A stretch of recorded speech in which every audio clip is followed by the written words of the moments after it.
Alright guys, we should be live now. Sorry for the slight delay. The delivery guy came half an hour late. But oh well. So welcome to IDC 48, top 8. And just once again, this is the second time with our new format where we play like single elimination. Some players or some participants already mentioned it's a round of Swiss, like 3 rounds of Swiss, but we still call it like single elimination, where we play out like every place, so you don't lose one game and then you are out and like saved a whole Sunday for it. So everyone will play 3 games, and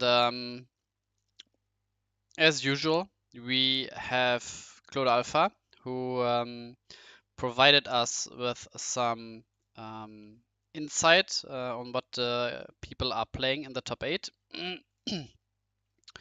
So we have Mario on FN Rush, we have Darksigner on Phobos Control, yeah, with a slash in bracket, so not sure if this is needed, like going into the future, like in the past, Phobos Control didn't play Fortress, and then I started playing it. Some other people picked it up, and then you wouldn't like say Phobos Control in brackets like Fortress, but you do with slash here. Not sure why, but it is what it is for the moment. We have Sirio on FN Rush. We have Garabon on Grab Mid Range on Grange. So this is definitely something I'm personally interested in, and maybe you guys in the stream will also be interested in that. We have 40 cards. This is like a good info here. Hydro Hurricane list. Another Phobos player on Sasu, on Slash Charger. We have Cohen, FN Rush, and Weezing on 4-color, on 5-color Fortress, which is also something I would, or I'm interested in watching, like what he's playing in the fire section. I myself played like only 4 Magma Rex here to have an answer to Ice Vapor, and also as a good shield trick against FN Rush. And I could see the Fortress Burn also playing something like Weapon So, or playing something like Rebirth even. So we will see. Usually 5 colors is really vulnerable to other like Fortress Burn lists, because you have to cut like some of your existing colors, light, water, darkness, nature, to make room for fire, and then once you get burned with like an opponent's Fortress Shell, it usually means that you get ripped off of 2 colors, and since your other colors are also pretty slim, it can be like really difficult to come back from even like 1 or 2 Fortress Burns like in a mirror match. But so far he's the only Fortress player. Of course, Phobos can also play some Fortress itself, but it's not like a dedicated mana burn strategy. So we will see.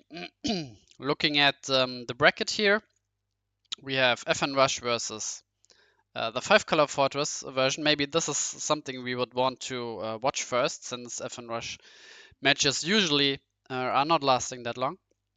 And after that, maybe we can switch to the Grange against Hydro Hurricane. We have Phobos against FN Rush, and again FN Rush versus Phobos.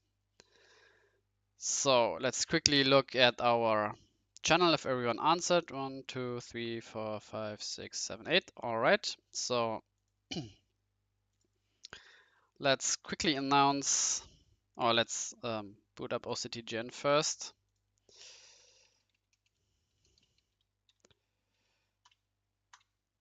So round 1 was free. We have no time limit as we change to a single elimination. And let's also announce that the stream is now live.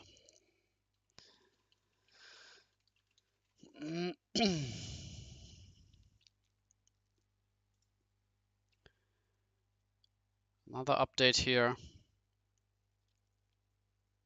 Really in the past like I would say half a year. Up the Duel Masters game on Octagon really had some renaissance in coding since C4 dedicated his free time to update some of the game mechanics so that we have more mathematicians here. So yeah, let's go Weezing versus Mario here.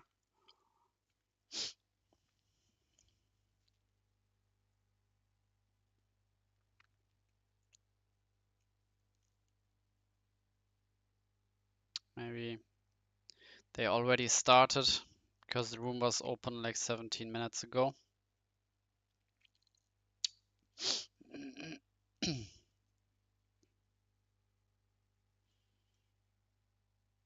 All right.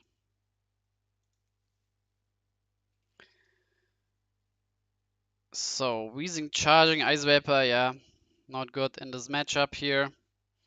And I'm surprised he even found room to play Ice Vapor when he's on 5 colors. But we will see how deep he's going into the fire section here. And if he's also playing like Slash Charger, so not sure what he's even cutting. Usually you would say you could cut some defensive pieces here. Maybe you can exchange some Spiral Gate Surfers for like Magma Rex. So Mario really wants to see Poisonous Mushroom here, so you can immediately attack with Sniper Mosquito. Maybe even another 1-drop following up. But, oh yeah, Charging Mushroom means there's another Mushroom, yeah. Let's see if he has a 1-drop here. This would be really, really good.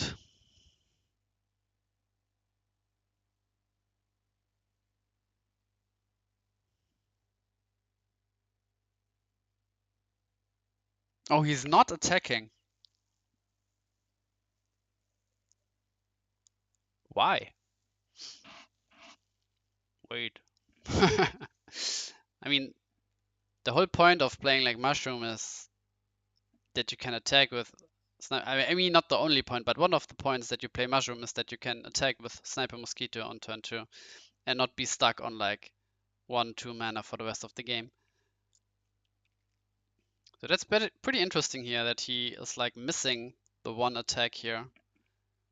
And I mean, FN Rush is like the fastest deck, so I don't really see a reason in not attacking here. And yeah, no Brosam Tribe, no Slash Charger here from Weezing.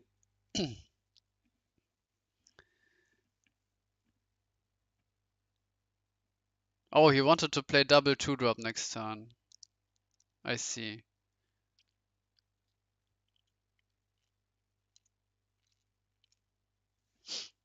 Yeah, this makes sense. So you probably had a whole bunch of 2-drops in hand and yeah. Alright, yeah, this is one of the reasons you would like hold it. And he picked up his only fire mana. But it's a speed attacker, so if he top decks the fire mana, he can just yeah, replay it. But if there's something like oh, Solsop here giving him oh, okay. So Weezing gave him fire mana here. And Gonta couldn't attack like anyway. So what could he like have that cares about like being 2k power instead of 4k power? Does he play something like Burst Shot and swapped out the Gonta? This would make sense here.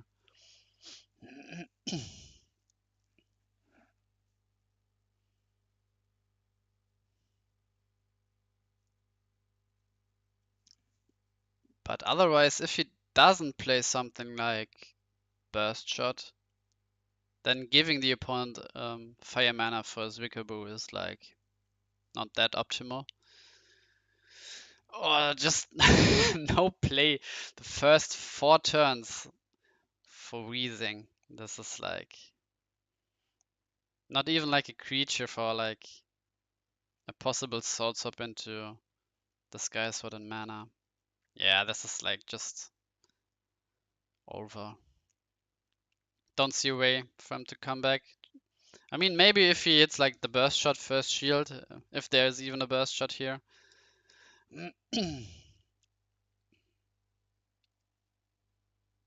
Yeah, and you attack with like the small guys first. Now with, yeah, Shroom. I don't like that. Because you are down to 1 mana now. Yeah. Take with the Shroom, yeah. And also plays around Magma Rex. Yeah. Yeah, but there was there was just nothing. I mean, Weezing just had he only charged mana. He didn't play anything. He played a Soul Swap, but yeah. Hmm. All right, game 2.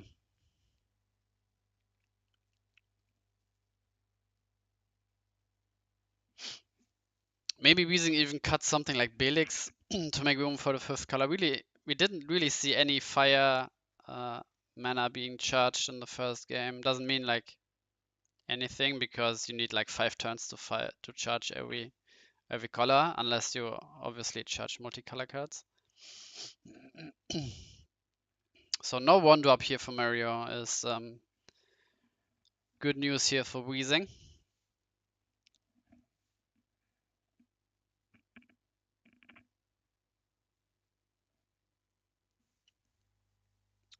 And we will open up the IDC on the Discord on the other screen if someone has some questions in the chat.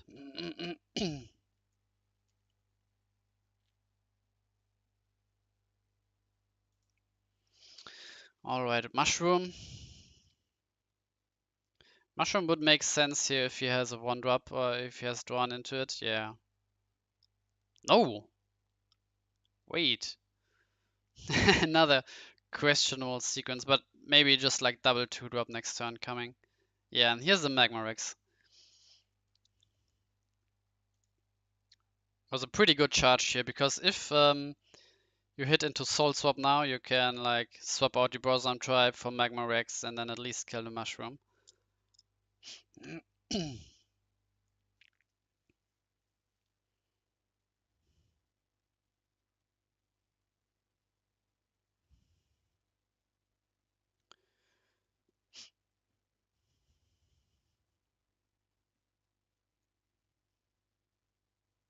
So best play obviously would be Sky Sword here.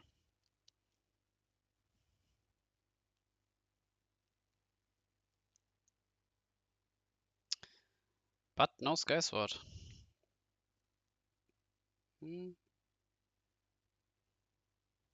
Yeah.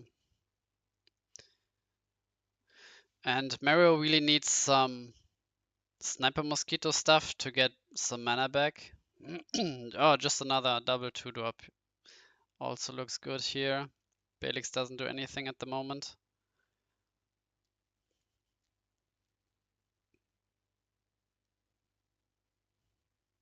Yeah, and with the double charge here with like Brosam Tribe from Weezing, he can now play Miraculous Plague for like double Gonta.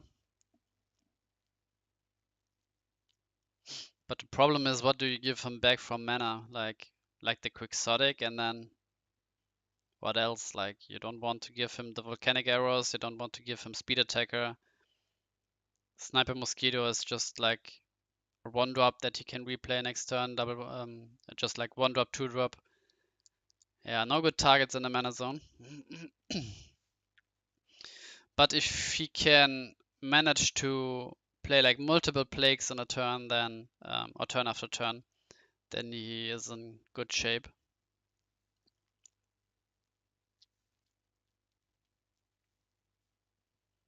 And Sasu joining this game would mean that he already like won or lost against the FN Rush.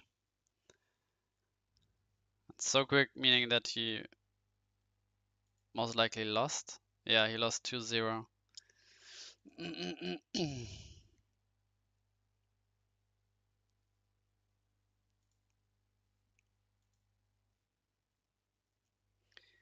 Yeah, so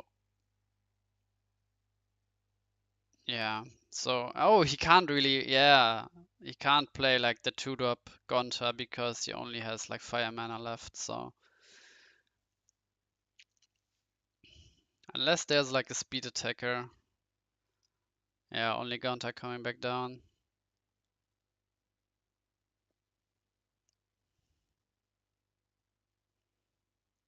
Yeah, now another plague, double Gonta bounce. No, you can't attack with Gonta, you played it.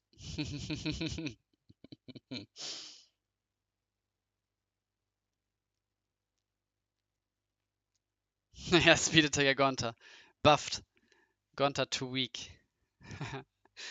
Or maybe there was like a supersonic jetpack played and the game couldn't handle it. And we didn't see it. Yeah, maybe I would have liked even the poisonous mushroom attack first and then Gonta killing Belix here.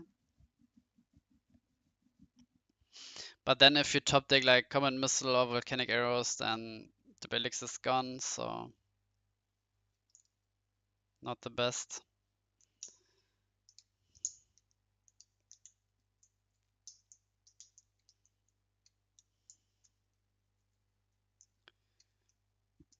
Yeah, another plague.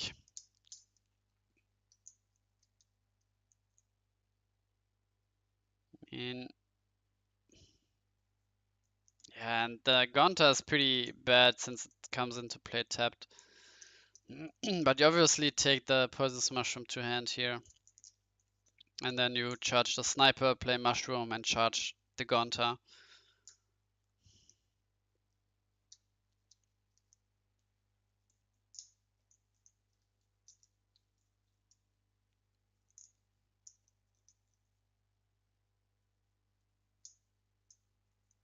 Oh, you moved the Rikabu to hand. Not something I would have done here, since you're pretty squeezed on the mana here, so you would want to refill the mana zone with the poisonous mushroom. Because now another plague, I mean with another plague you always get like the mushroom back from the field. But then again you are at 0 mana and can't even play the mushroom, so definitely would have played the shroom this turn to be at 3 mana now, so even if the plague comes down you still are at 2 mana next turn to replay the shroom.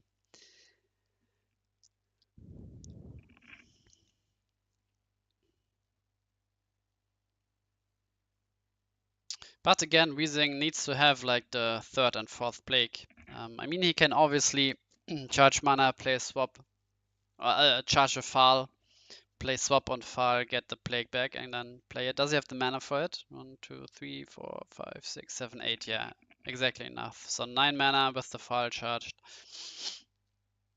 Play 3, you're at 6, you get 1 back, and then you get the plague. Yeah.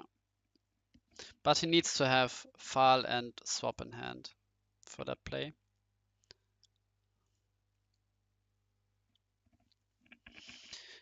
I mean, even something like a Terror Pit on Gonta is like not that bad.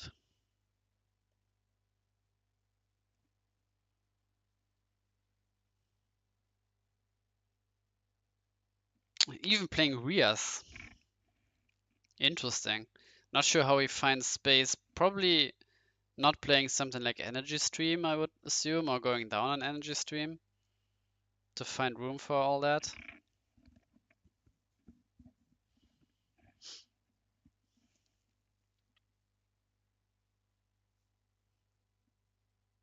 Two Rias even. I would have guessed it was like a one-off, and if he's playing like Rebirth, he has like the Rias target for it.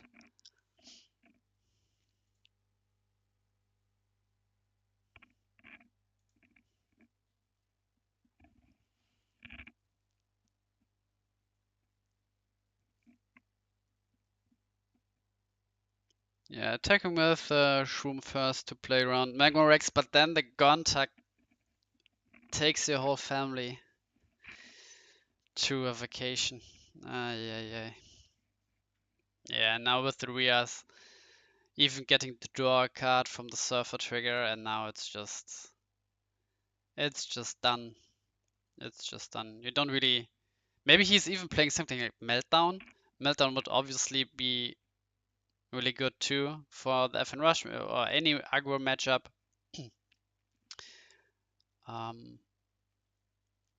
Yeah, Belix, get Clamp, yeah, nice.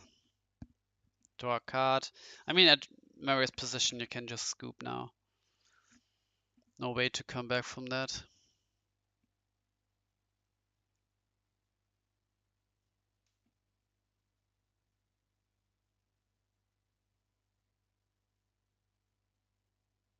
Yeah, Logic Cube. I don't know, get another Plague or get Swap. Yeah. Yeah, I can, yeah, start burning then. Yeah, that's game over. And all the other FN rushes already finished beating. Like the two like mirror matches where we had like two forwards players facing two FN rush players, and both forwards players got demolished. So 4-0 in total for FN rush.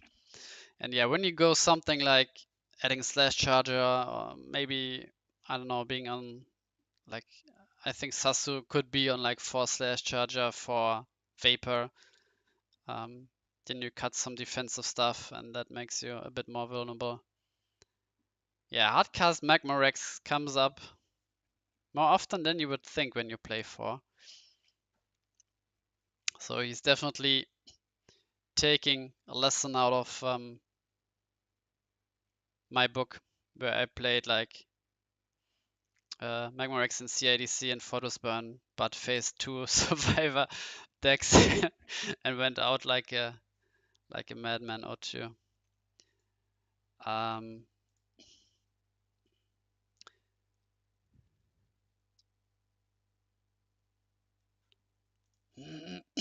yeah, this is game 2. So Mario's leading 1-0, but soon it's 1-1. I mean, Mario could save us some time and just like scoop now, but I can also see when there's no time limit that you can like play for your opponent disconnecting, but again, this would be bad manners. Now this guy's what? Mario not even bothering charging a card here.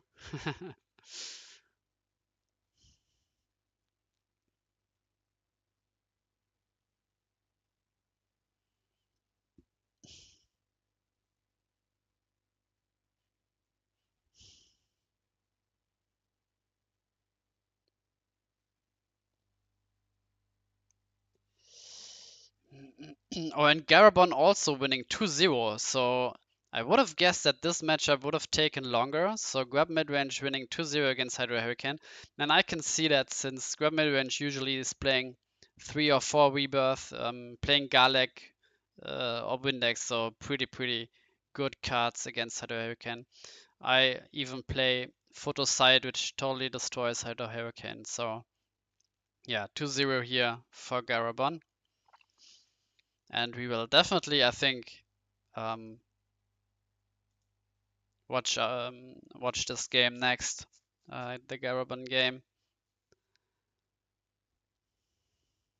Maybe we can even boot up like 2 games again at once, because I thought like FN Rush would finish first.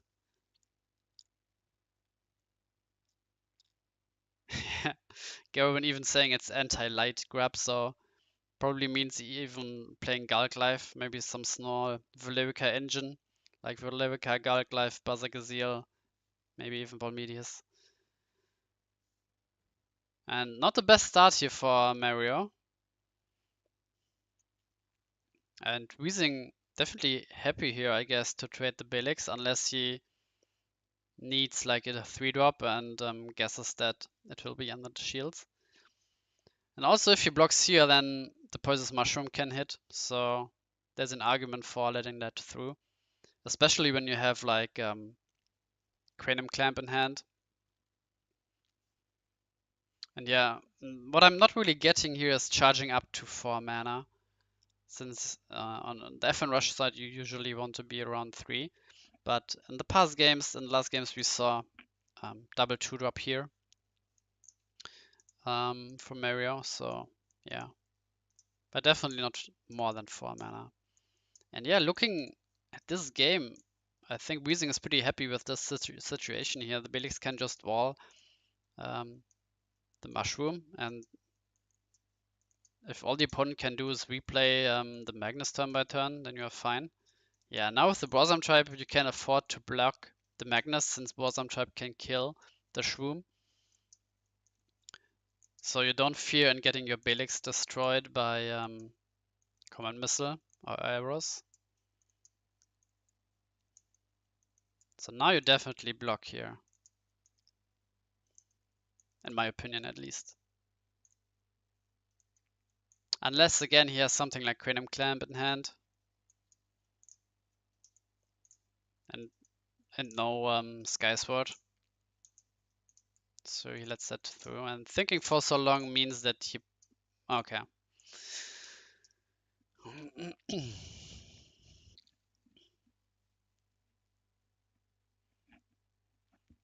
Yeah, and here also, like the Polygon, he would have liked to see the Sniper Mosquito to get some cards back.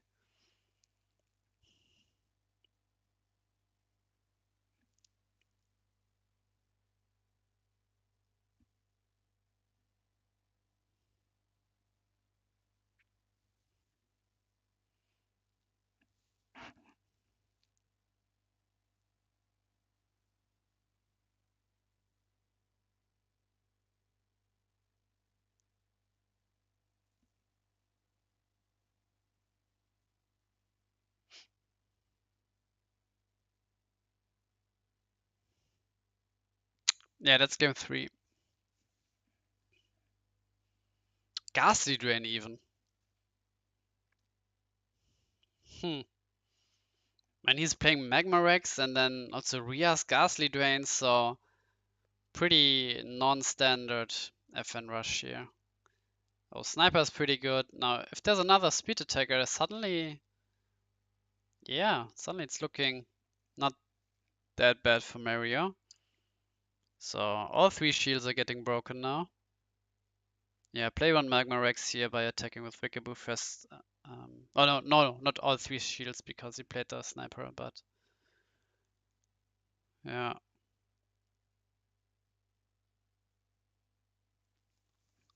Hmm.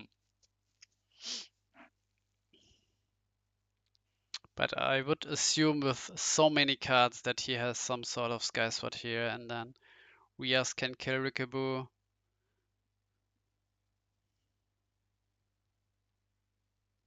Maybe he has like another Belix, so he charges light mana, play Sky Sword, play Belix.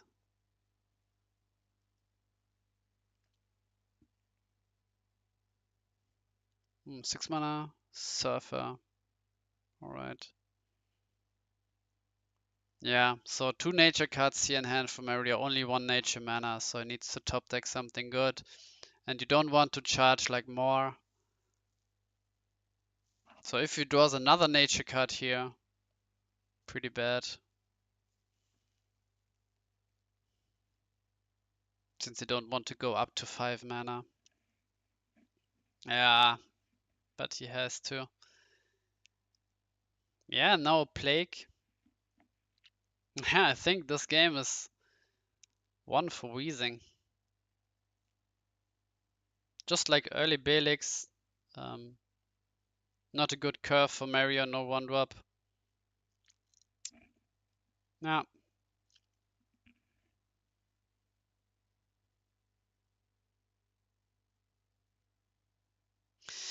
Yeah.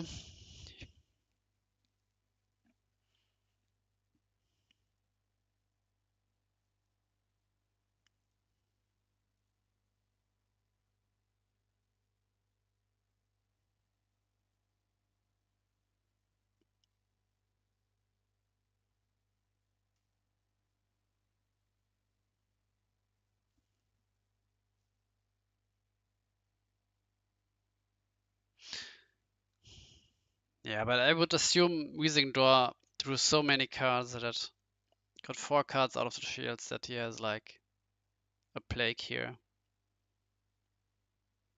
And interestingly enough, Weezing didn't draw cards here when Mario played Quixo and Polygon, which is surprising. It seems like he just forgot um, to draw with Rias because he's at 35 cards. Opponent can do like nothing to speed up the decking out process. So like just 2 missed triggers here from Rias.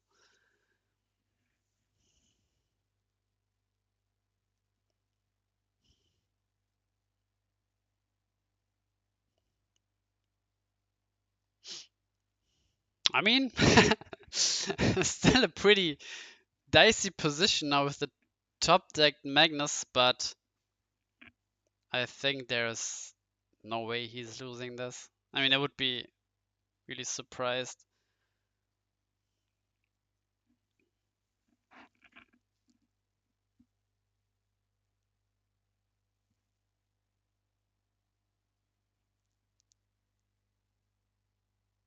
Yeah, but even if he had the plague in hand, just missing like 2 draws, like why don't you draw cards? There's no maximum hand size limit. You are nowhere close to deck out, so just like 2 missed draws. More cards are always better in this matchup. Yeah, so Plague doesn't do it here, so he needs like, hmm, yeah, that's pretty, yeah, it's not over. He needs like Skysword and then either Clamp or like some sort of removal here. So he needs to have Clamp now because no light mana, so no Belix blocker. He's playing Baza also in his fire section, which is kind of strange. Why do you need Baza? What do you need Baza for? Maybe it's like a substitute for fighter Duel Fang when the opponent has something like Azonius. Okay, Soul Swap makes sense here.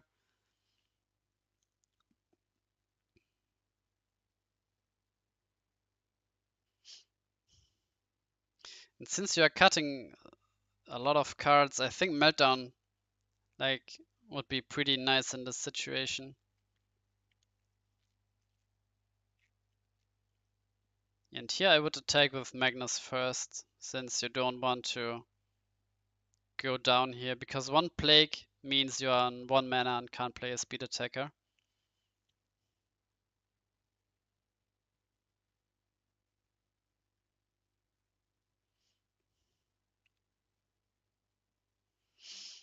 Yeah, I would really like a Meltdown. Maybe Weezing is playing a Meltdown here.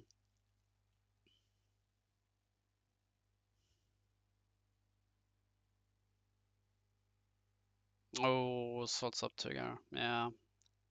I think now the doors is closed. Now the door is closed.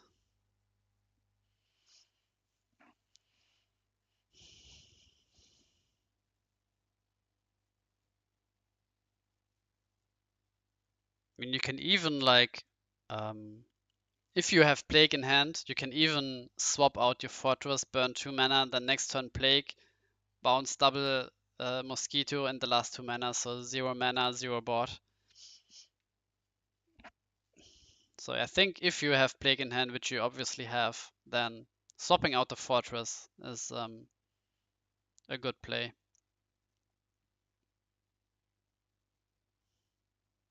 Yeah. So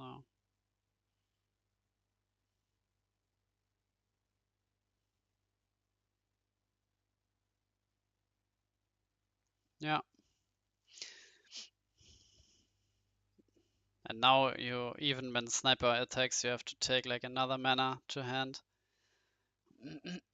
Which doesn't really matter if the opponent has like a Plague, but yeah.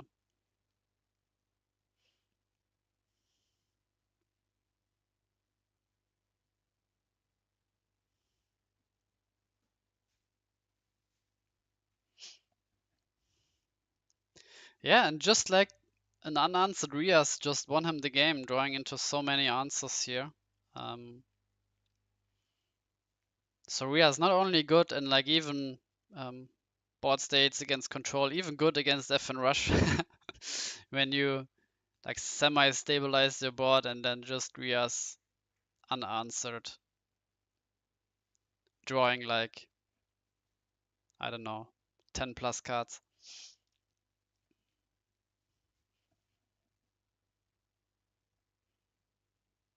And now there are so many ways to win the game here for Weezing.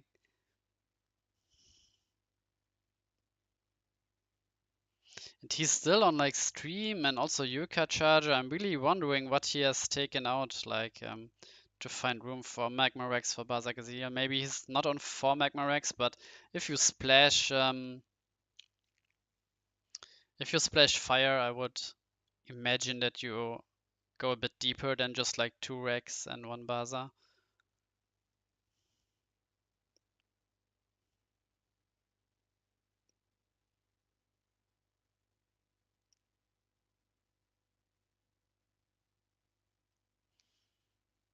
Yeah, now you can, I don't know, play like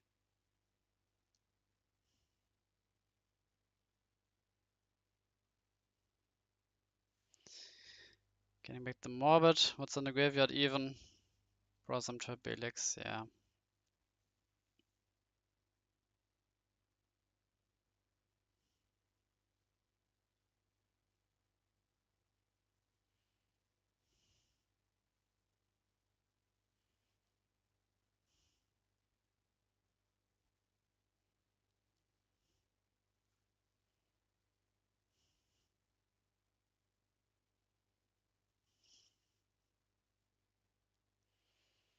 Yeah, so imagine having like Reckless Meltdown here would be over on the spot, but the game is still over, but Meltdown would make it like a bit faster now.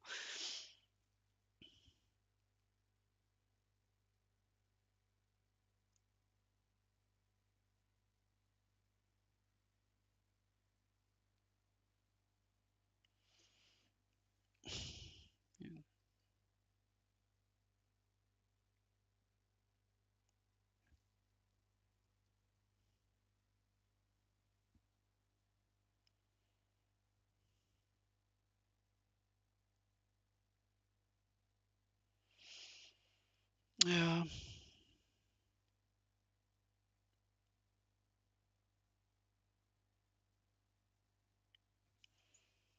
I mean, I would guess at some point Lost Soul comes down.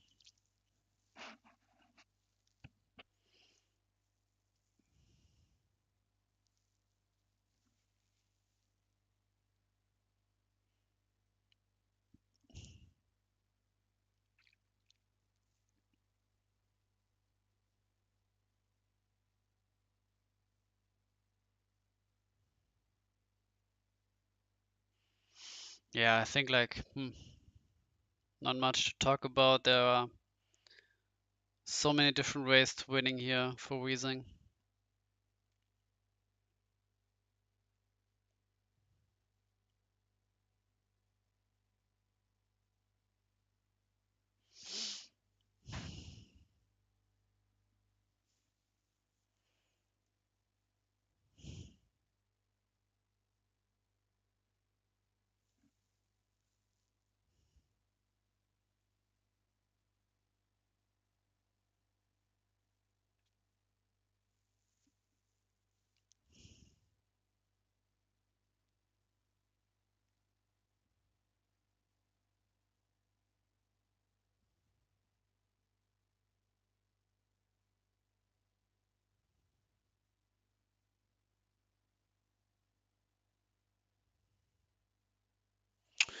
Yeah. So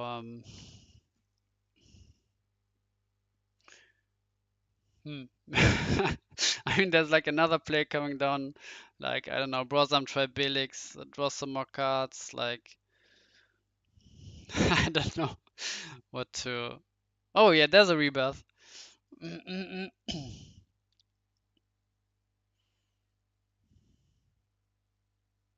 mean, I wouldn't even have charged the rebirth here, so everyone on stream who's still in the tournament can like play around the rebirth. But I would guess it's only like a one-off, but just like some small things you can um, play around so your opponent doesn't see like everything you are playing in your deck, so you are a bit careful about what to charge.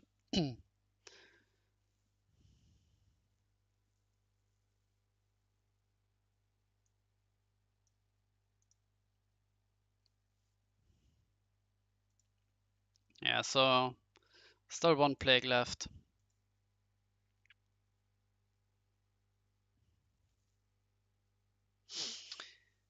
Yeah,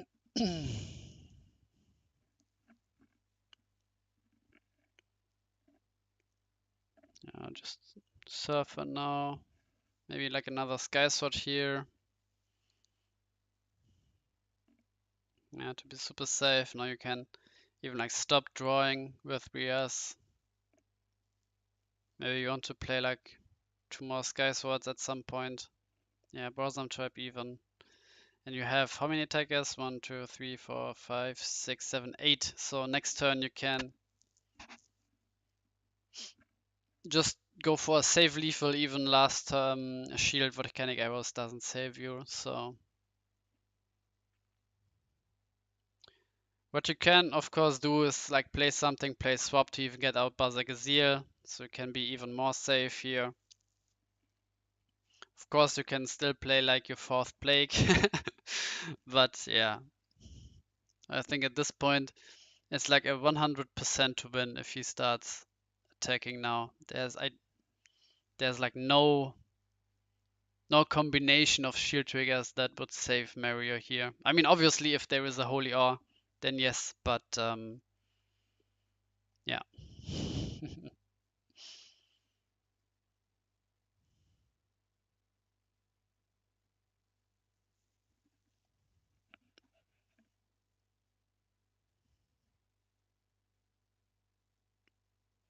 Yeah, now he can play Lost Soul.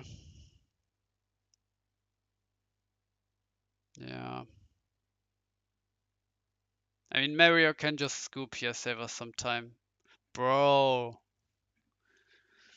Just attack. You are 100% to win. Why are you passing? Like, this is like bad manners now, or isn't it? Like, what is he playing around?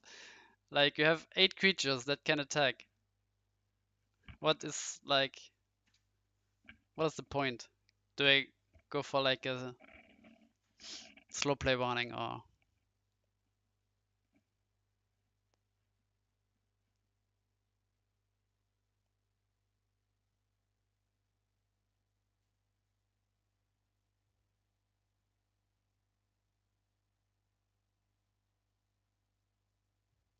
I mean, could have done it last turn, but...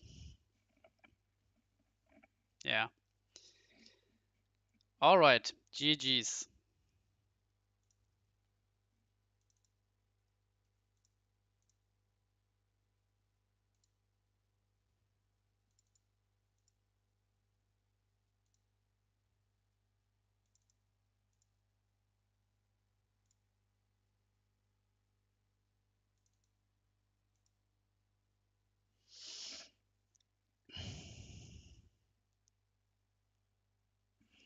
Alright, so we have like an F and Rush mirror match here.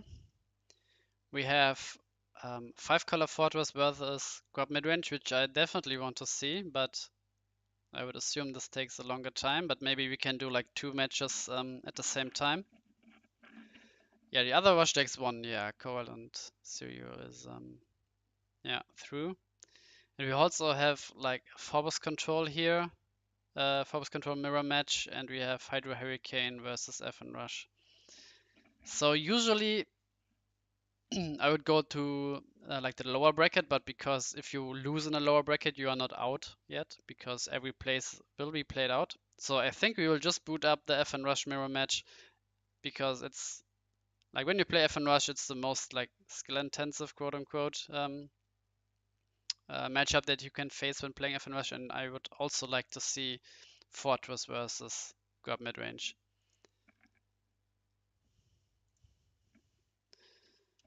So we will announce that round 2 is free.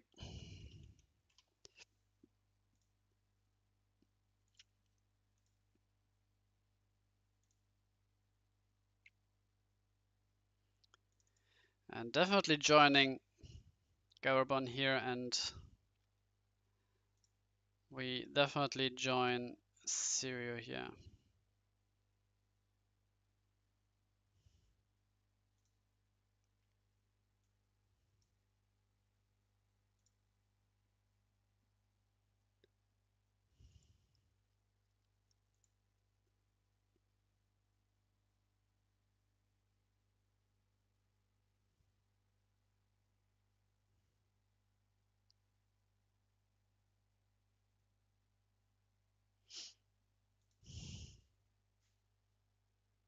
Oh, Garabon left. Maybe there's another room open.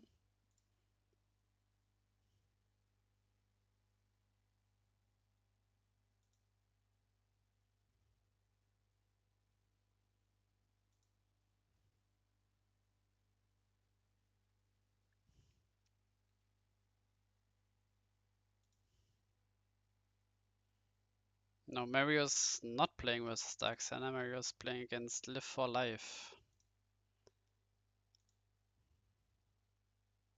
Hmm.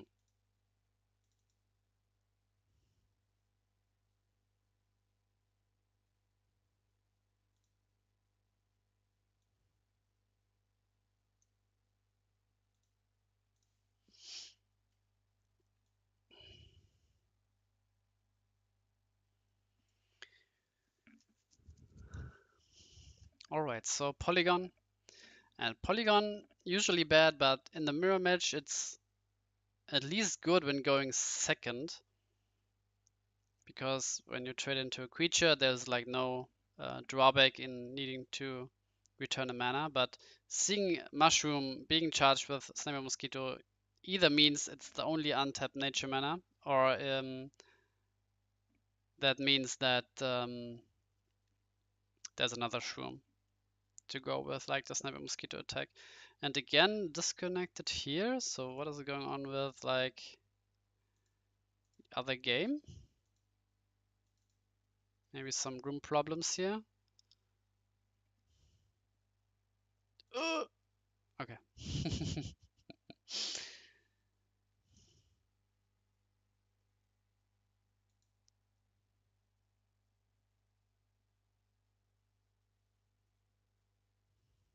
And Polygon getting bounced back here. Kinda good because it can't get traded into. Not sure.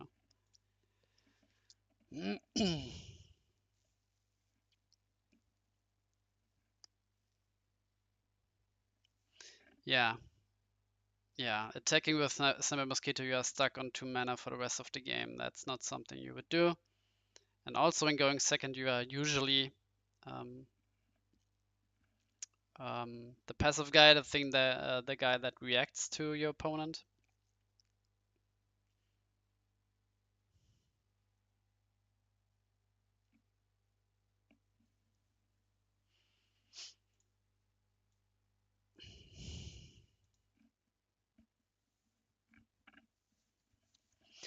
So let's see if Coral attacks here and with what order. Go one charging Baza, pretty safe charge here.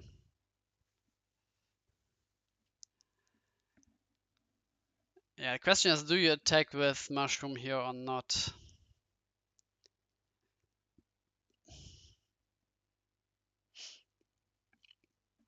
I would think you are not attacking.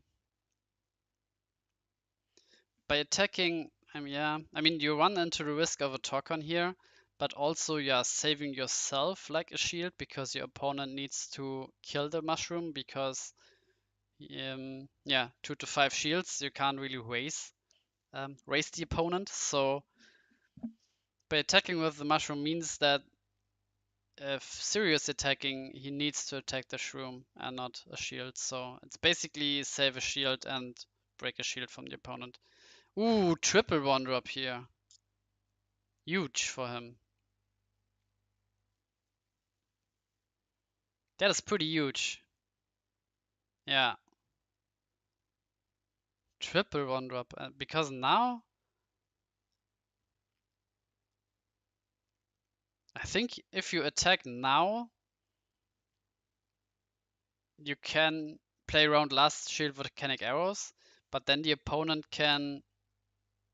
Um, ooh, yeah.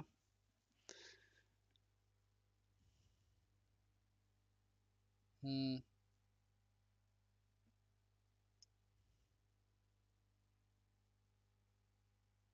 Is this like a volcanic arrows? Ah, he needed the Magnus. Yeah, so he attacked with sniper. Yeah, makes sense.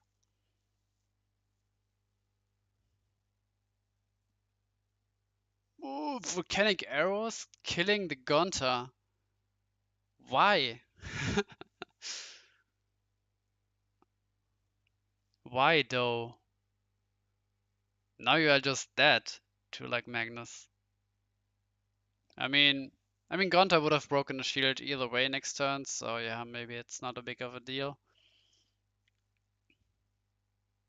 But yeah, the Gonta already attacked, and I think you needed maybe the card in hand more than destroying the Gonta, because it's the same as Gonta breaking a shield next turn, and more than 2 attacks, the Gonta wouldn't like even have the opportunity to do so. Yeah, now you are kind of screwed with like the Gonta tap charge.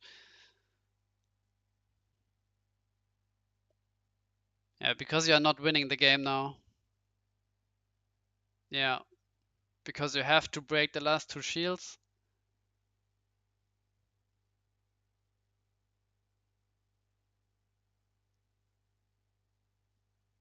And then just the Magnus from your opponent even plays around last shield volcanic arrows.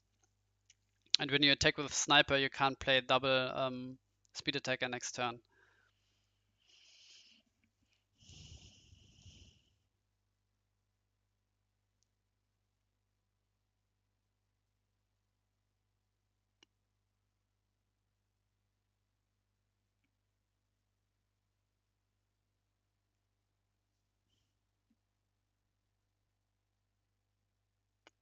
Yeah, and this would have been different if he had taken the volcanic arrows to hand, because then the Gonta would have been here. Ah, talk on, yeah, it's GG.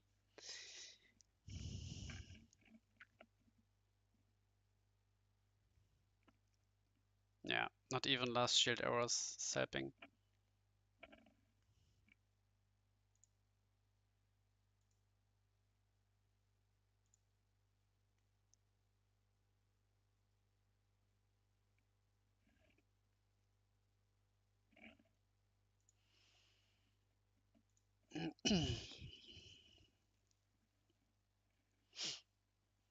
Last shield arrows even, lol. Yeah, so going second and he won, but because of the triple one drop play. Meanwhile, on the other side, Garaban decided to not attack with like the hookers here, which is interesting because usually as Grab midrange you are the aggressor in the matchup, but I would assume that yeah, he searched Lost Soul. Ooh, now you need to play like a Vapor to reduce some damage.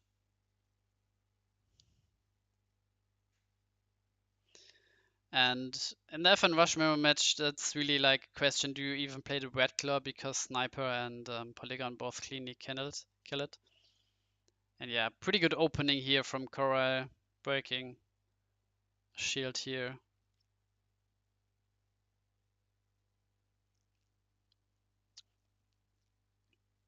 Yeah, you are playing against Live for Life, and if he's not like showing up, then um, you get the win, obviously. I mean, your room description is wrong, but still. Um,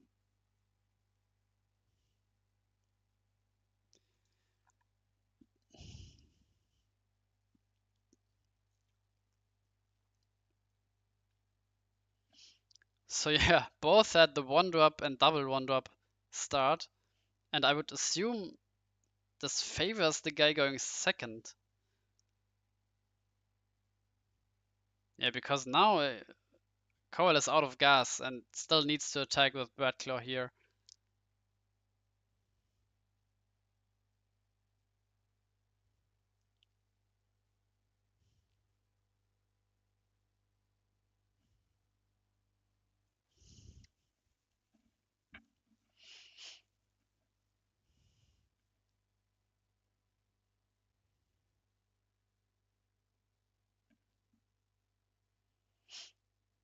I mean, Syria really needs like just more bodies, just more one drops, poisonous mushroom, something like that, to get a critical mass of creatures. Meanwhile, on the right side, Garavan probably doesn't have. Oh, photo site. Yeah, Terrahon. Oh, do you search Arc? Yeah, now, yeah, that's a good play. So playing Terrahon, searching Arc. So when the opponent is playing Lost Soul, then the Arc comes down, and suddenly um, you're breaking every shield. And now I would even, yeah, I would even attack. So the opponent can't really afford to Lost Soul you because the Arc comes down and it's game over. So pretty good play here from Garbon searching the Arc.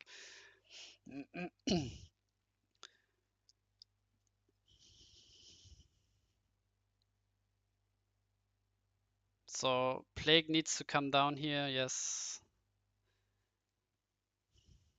So take the Hulkus because you don't really replay the Terrahan, yes. Meanwhile on the left side, yeah, Shroom best play. Oh, a tapped Gaunter. Yeah, missed like one attacker. And now the question is, okay, he's trading like that.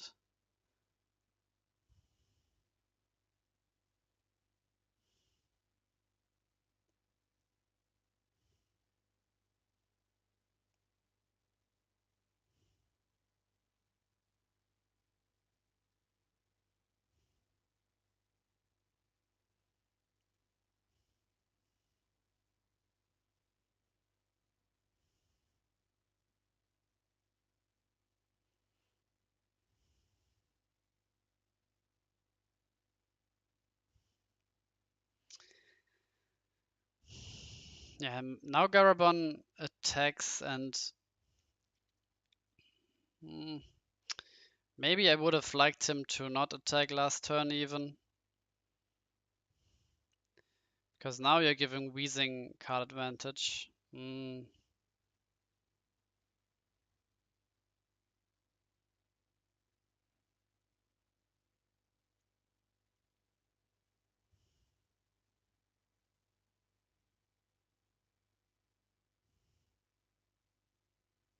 And now on Sirius side, like the Polygon definitely doesn't attack.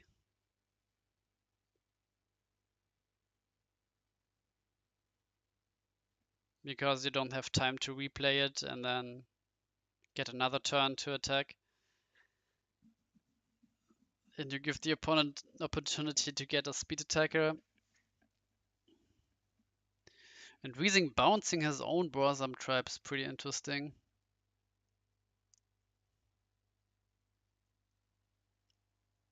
So maybe he has another Plague in hand. And with grab mid range, you definitely want to play like a turn 4 Ace Vapor to combat Mana Burn.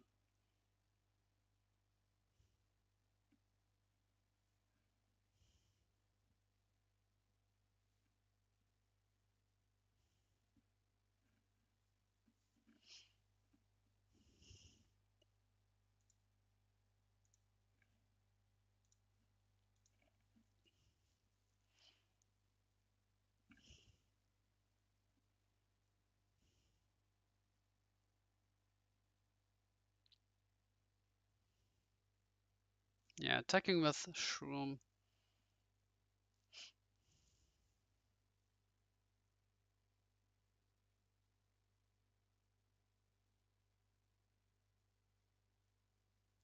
Arrows is useless hard cast, not when you don't have 0 shields.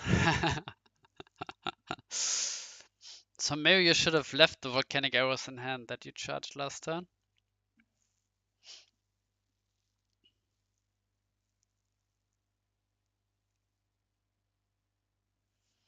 Because when the opponent is just playing like another creature attacks here, your arrows by 0 turn, obviously you have to hope no top deck speed attacker, but when going second and be behind, you have to take risks.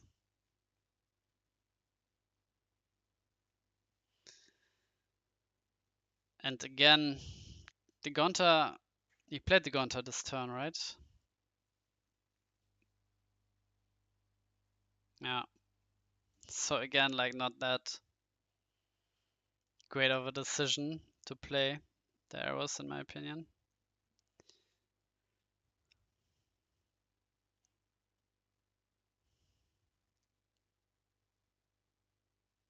Because now imagine like top deck speed attacker, last shield volcanic arrows. Yeah.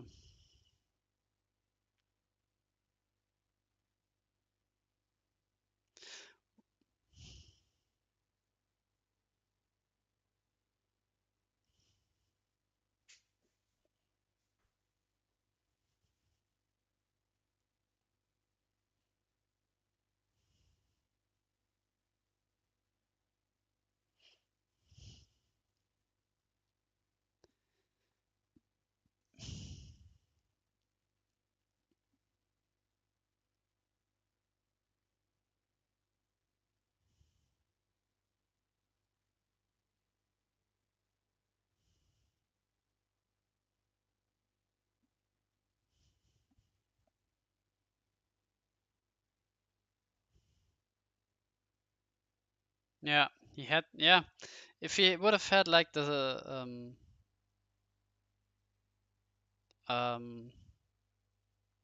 the volcanic arrows in hand, he could have played Rikabu and also the one drop. So yeah.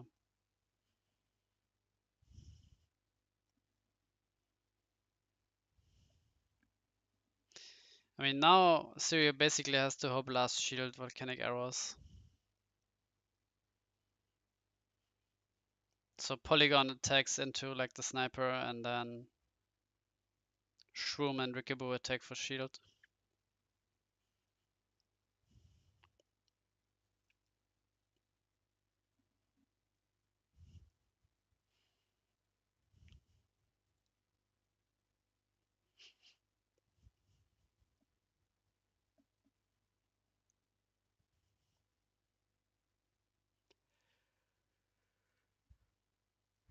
Splash Zebrafish. I mean, you don't play that many 4-drop targets in for your rebirth. So when the opponent has like 0 cards in hand and you have like um, a rebirth, you would want to get out like another 4-drop. So I play, I think, like Trash Crawler, but Splash Zebrafish also fine.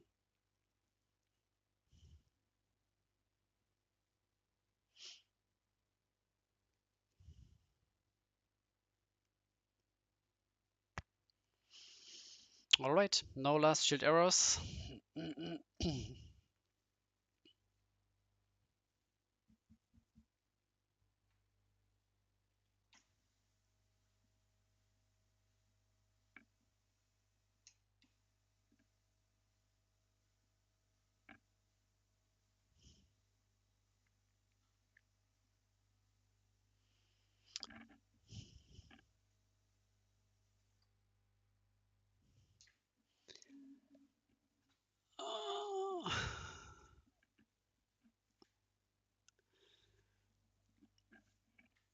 Alright, so Polygon here and no 1-drop. Maybe he doesn't want to play the Deadly Fighter because it will just die to the Polygon. And now let's see if he attacks with Polygon. Like if he has like a speed attacker, I wouldn't attack now. Can always attack next turn. But if you have like a 2-drop in hand, then you would want to attack because then you can replay it next turn.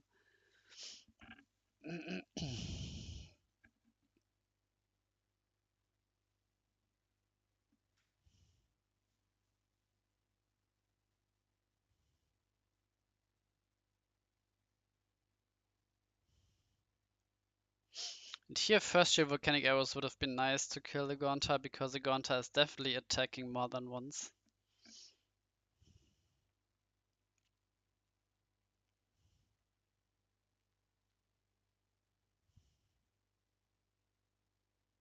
Oh, Quixotic is pretty good because next turn Coral can play at least 2 creatures and the Quixotic can cleanly kill the Gonta.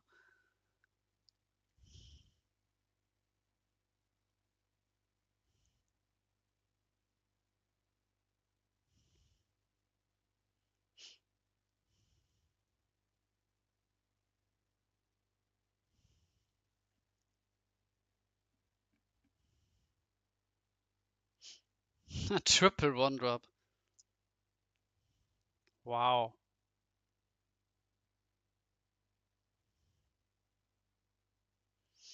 I mean, yeah, he is having at least 2 creatures, but then he's attacking your shield.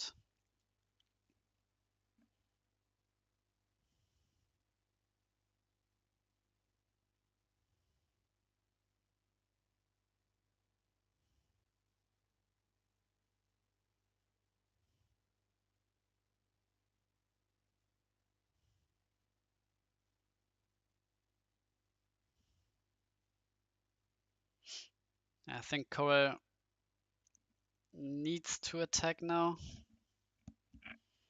Maybe he doesn't. Maybe he does. I mean, he's behind, obviously. And I think the only way he's winning this game if Sirius breaking into a Torcon and last shield arrows.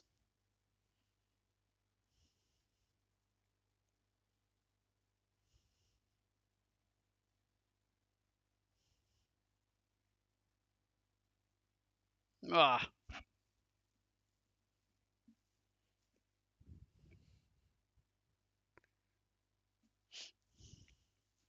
Yeah, just passing because Torcon would lose you the game. Now it's game over, yeah. There's no coming back here.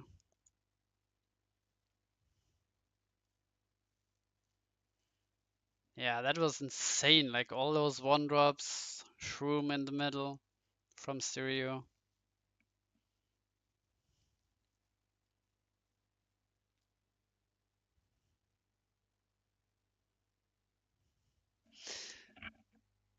Yeah, Surfer Garlic also lost Soul Coral, Singwave. He's even playing Snare. Where does he have the space to play like all those cards? And here's like the problem with like attacking early with grab midrange. If you are attacking, you need to make sure the opponent is on like a 2-turn clock, because if he's not, then you gave him like 3 shields and he can, yeah, just like style on you. So either you attack like right away when you play like your Hulkos, Emerald, Quixotic, whatever you're playing, Brosam Tribe, or you just hold the, the attack back just like for more turns, so you can hope that the opponent is only getting some Brosam Tribe, some Slash Chargers, some Magma Rexes, which doesn't matter. Even Ice Vapor is like whatever. So you can get like a critical mass of creatures and then attack with like 1 swing. Because what Garabon did, I mean, attacking like 3 shields while having the arc because opponent searched because the opponent searched Lost Soul. But the problem there is if he's just not playing the Lost Soul and is playing Plague, then you give the opponent 3 shields 3 cards which didn't matter because you can't end the game next turn. So yeah. He played around Lost Soul but didn't play around Plague basically.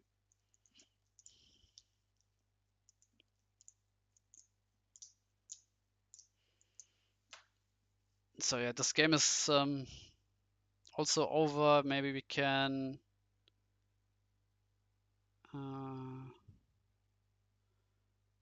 look here.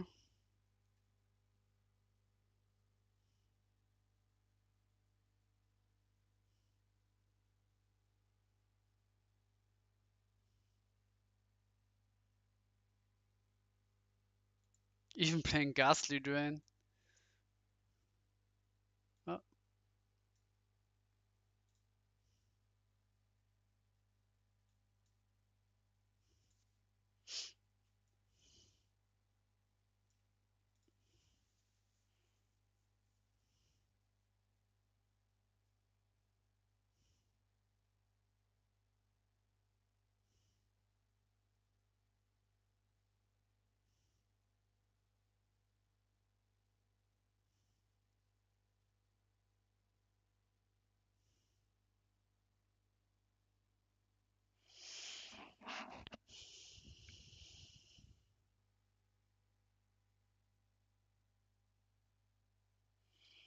I mean, at this point, Weezing can just deck out the opponent, yeah, even with the Slash Charger.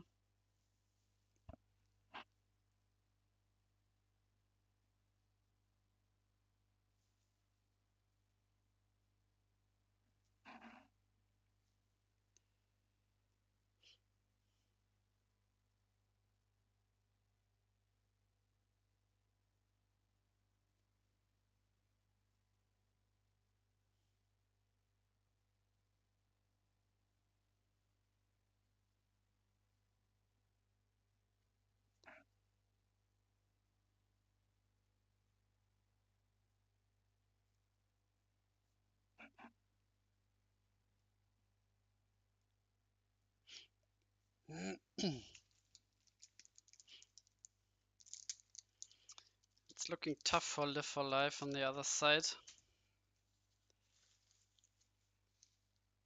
I think he played like something like Taj Mahal in the past, which would be nice here. But he needs like 2 blockers and the opponent to not have a removal for it.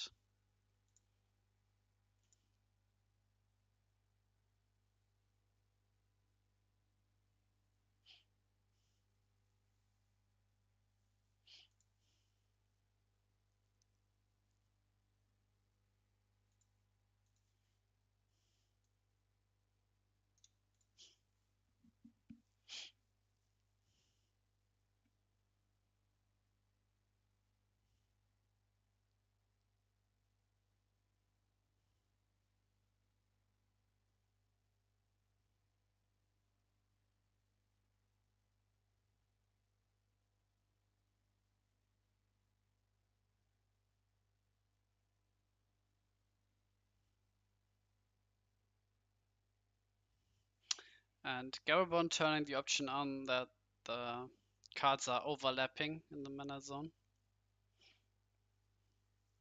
Just one of the new features, not Argon.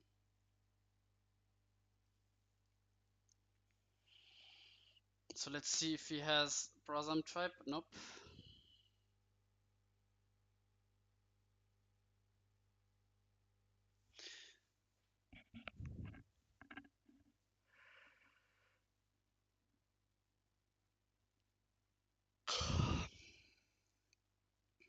Yeah, because Brasam Tribe into Ice Vapor would have been nice, obviously. So let's see if Mario has like Fire Mana and a Speed Attacker or removal. Yes, he has.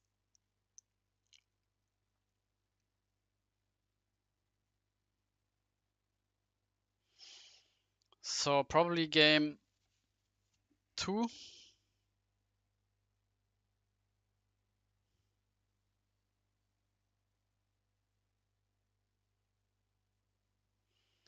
Hulkus Hulkus and Now the question here again, do you draw or do you not draw? Do you attack or do you not attack? I think you... Hmm. Yeah, it really depends on the hand. So,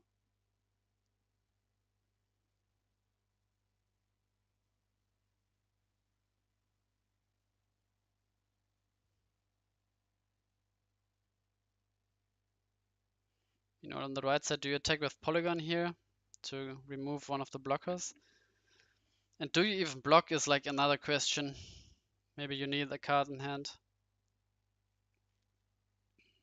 Oh, instantly punished. First shield turret pit. And usually going for an attack means that you have like a more aggressive curve, um, like if you play like Rumbling Terrorhorn and search Jagalzor, you are in a really, really great spot.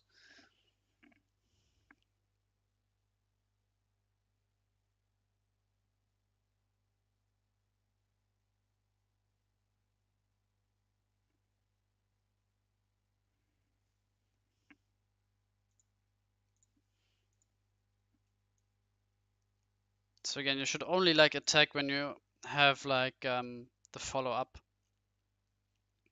Again, charge mana, even play Vapor is fine, but yeah, play Terrorhorn and search Jagalzo.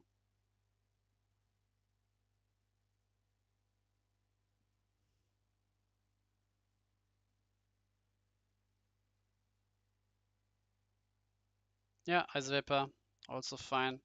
I mean, you started attacking, so you should attack more now. But obviously you fear like Aqua Surfer, but Aqua Surfer is always bad. It's now bad, and even like in the next turns. So I think you still swing because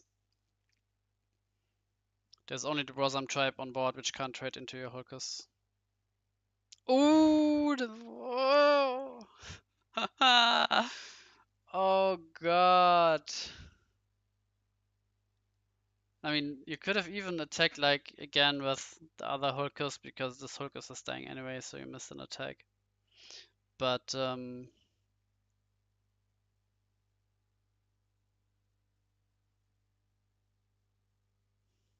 yeah, Magma Rex.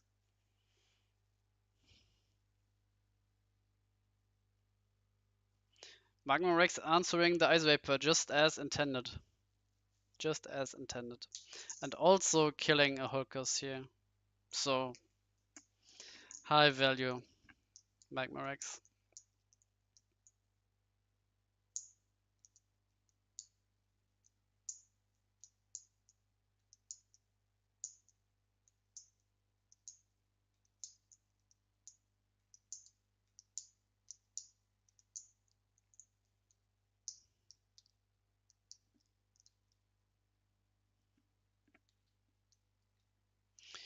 Meanwhile, on the right side, the Hydro Hurricane player being on only one light mana is not something we see often.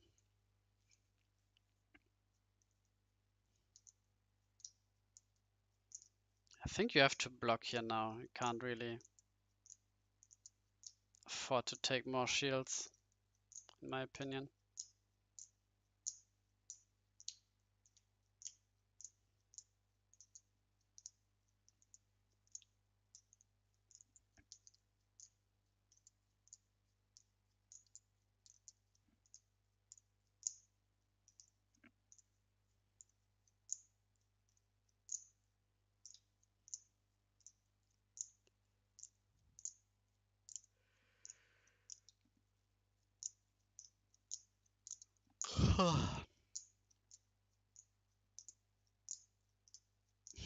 I mean, all those.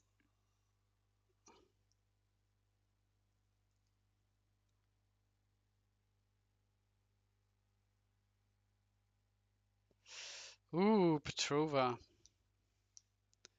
Calling Guardian.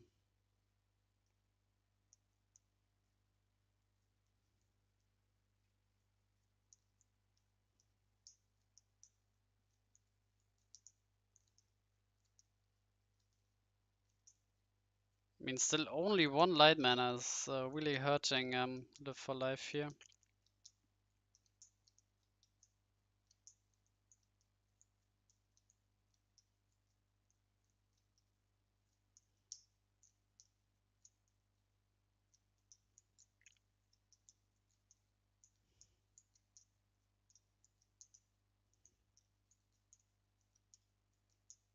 Yeah, Magma Rex pretty brutal.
Rain of Arrows even in the Hydro Hurricane list.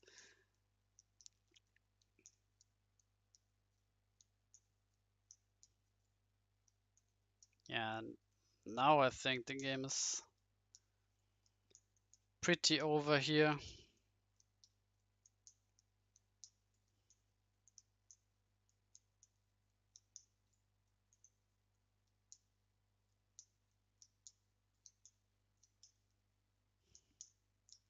Meanwhile, Garabon can play like Rebirth now.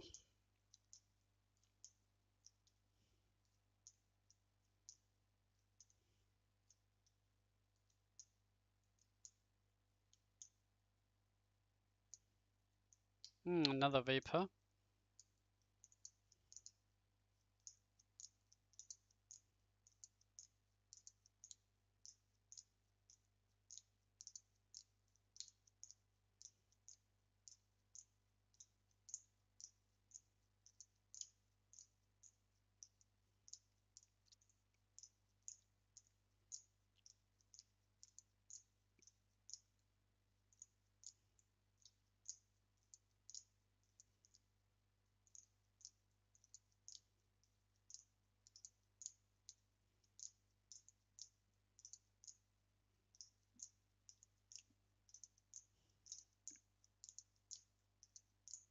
Yeah, the Magmarex shield trigger. I mean, without this, Garabon Weezing would have lost this game because two Vapors on board is like, what do you even do as a Fortress player?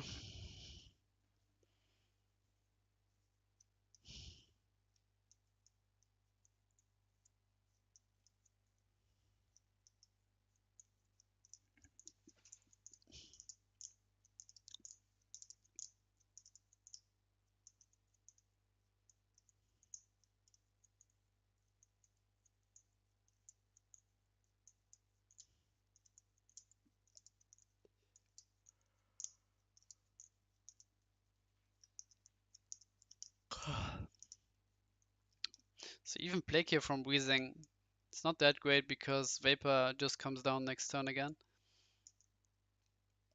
But if there's like a soul swap, you can swap your own Magmarex again to get rid of the Vapor.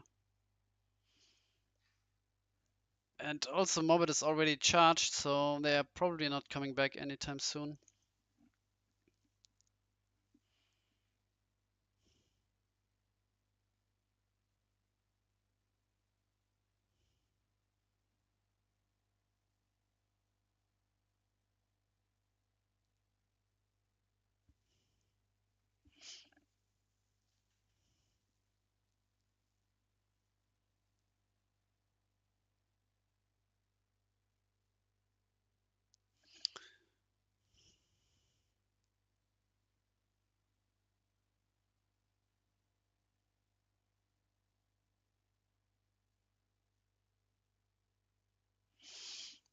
Yeah, no, Hydro Hurricane comes down and you can start attacking here.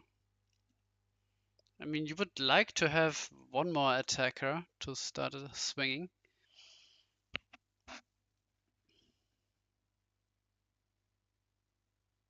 The clamp into 6 cards is like, yeah, whatever.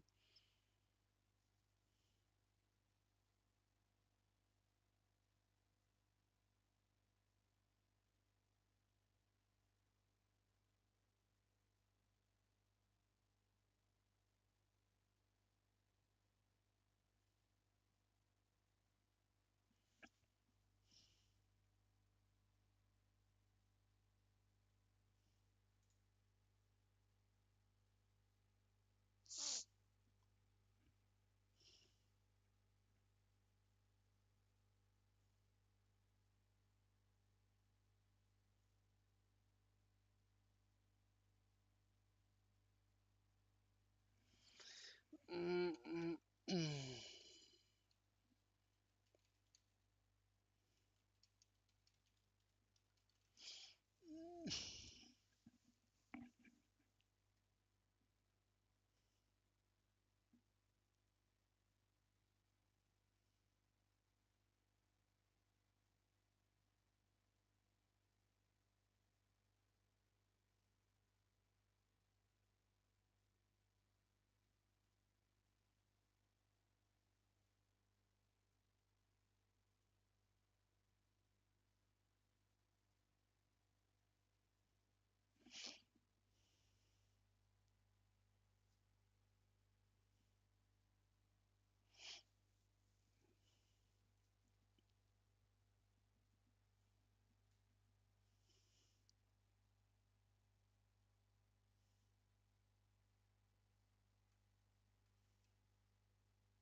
Yeah, so I guess that was game. Oh, that's only game 2. Okay, so game 3 now.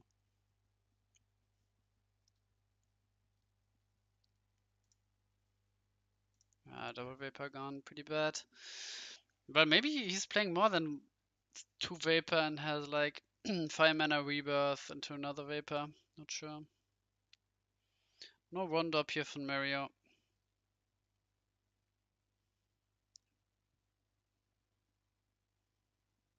But Gonta pretty good.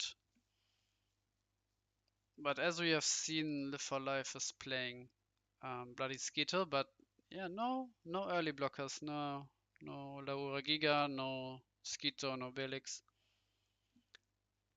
I mean, Belix with the Gas Leader in charge, yeah, out of the question.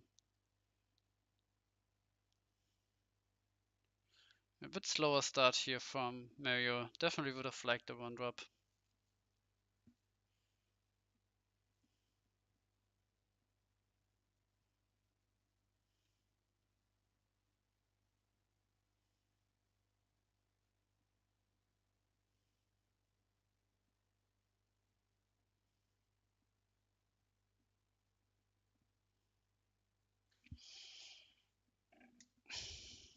Yeah, but yeah, so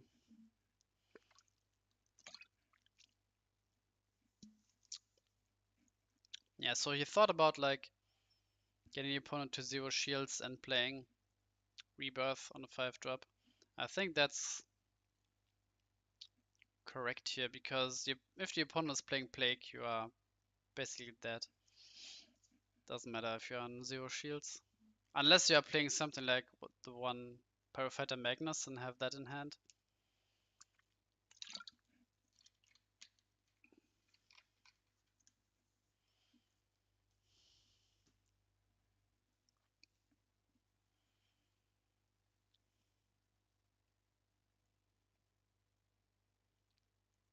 Meanwhile, on the other side, like, there needs to be a Skeeto and a Lura Giga here now. Whew. What a bad hand here. Not even Palolesis. So Magnus comes back down. Yeah, and this is GG. Yeah, even the 40 cards Hydro Hurricane list not enough to stop FN Rush, and Didn't see like any command missile, so yeah.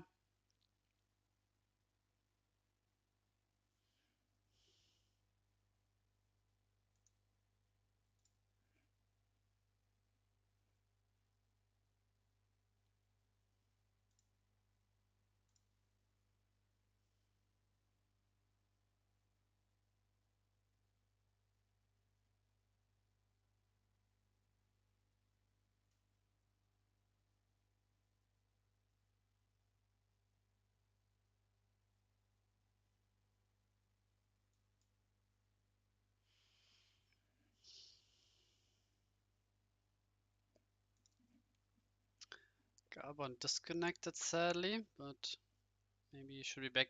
Taking Berserk Seal here is interesting because the opponent is just playing Plague here and you will never play your Baza, right? I mean,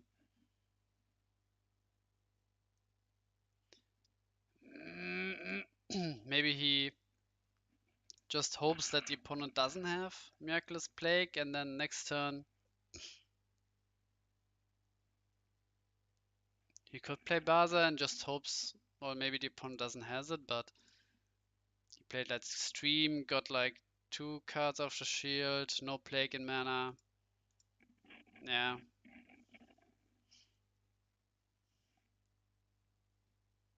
Yeah, he's Plague. Yeah, I mean, I'm basically hoping that the opponent doesn't have Plague, but getting punished every time. So maybe just play around the Plague and not just hope that it's not there next time.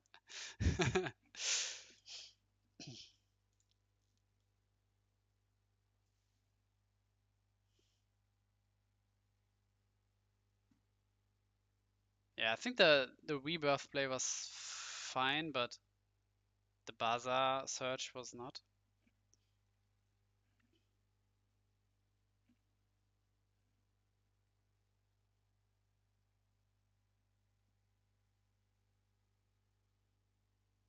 And now charging the Brosam tribe, exposing it for like another mana burn, like Fortress, also not something I would have done.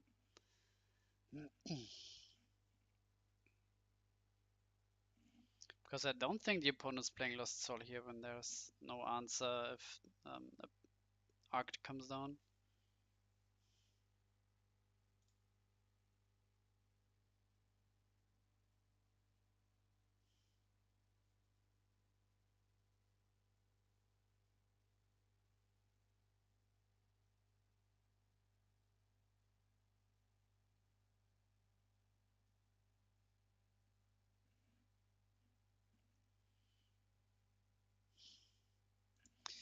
So this is the only game left here.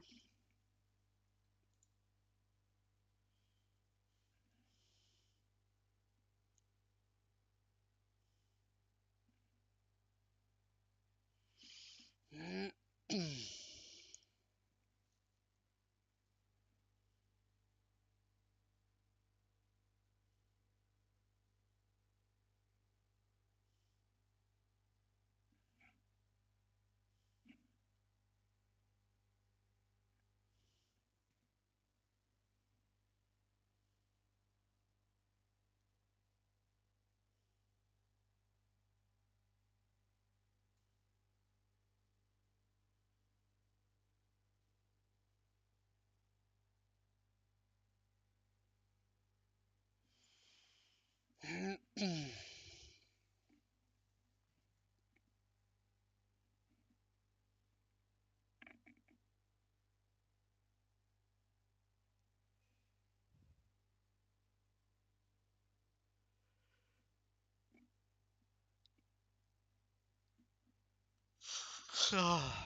Mm-hmm. Interesting.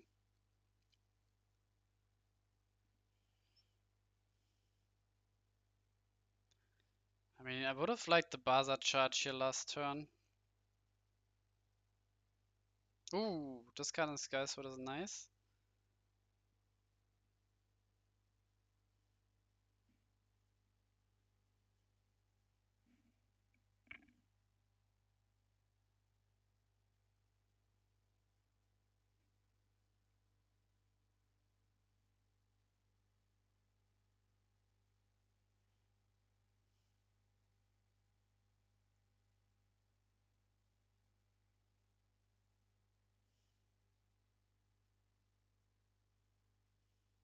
Oh, no attack. I mean, he could have brought him down to 0 shields, but probably from the last turn, Weezing playing Lost Soul could mean that there is like no other plague here. But, I mean, he had Sky Sword, so maybe no swap to follow it up, and then he decided to only play like Lost Soul and not like just a naked Sky Sword.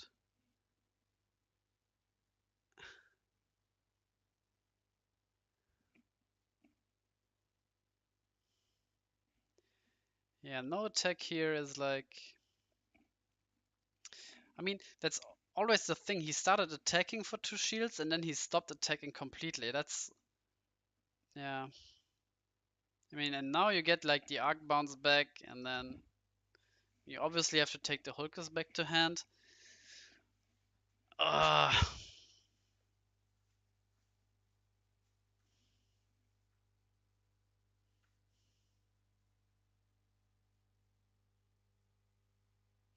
just target the 2 surfers.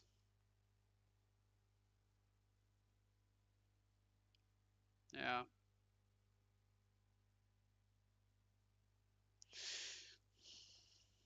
I mean,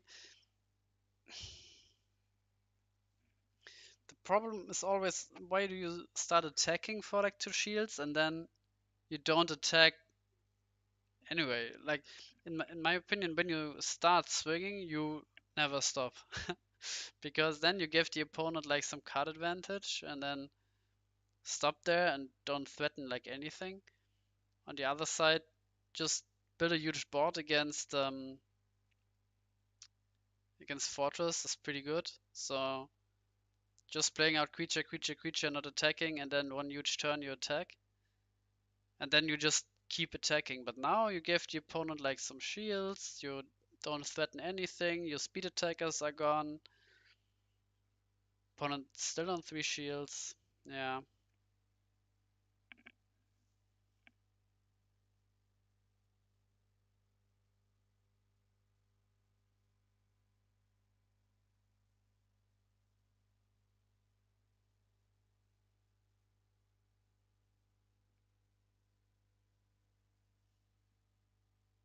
And of course you can't play around like everything. Like the Magma Rex from Shield was like game winning, but just hoping the after the opponent played stream, you see no plague, and you know he's playing 4 plagues, that there is no plague, and then just, I don't know, play into it, and in your mind you think, oh, he doesn't have it. I hope he doesn't have it, but you know,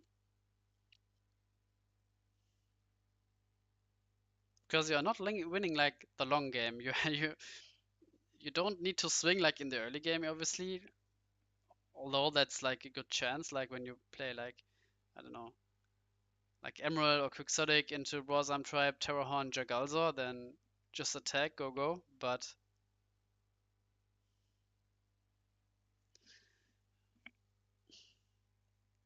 really depends on what your hand is, what your curve looks like.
So Garabon running a bit low on cards here in deck.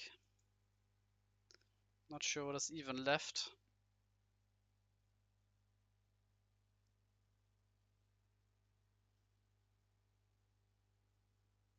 What could help him here in this situation?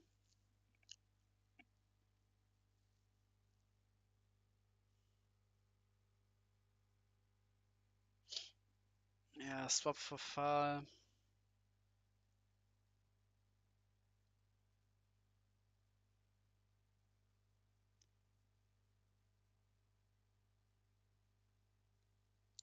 Get Plague, play Plague.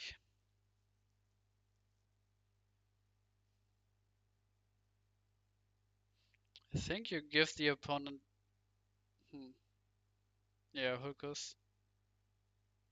Because you care about your own cards more than like...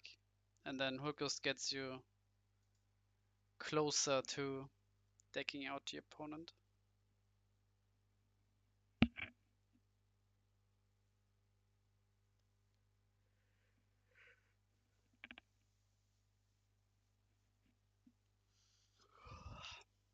I mean, where are all those Brosam tribes? I only see the Brosam tribe charged but never played. It's so strange. I think all those 2 games I only saw like one Brosam tribe game 1 and one game 2.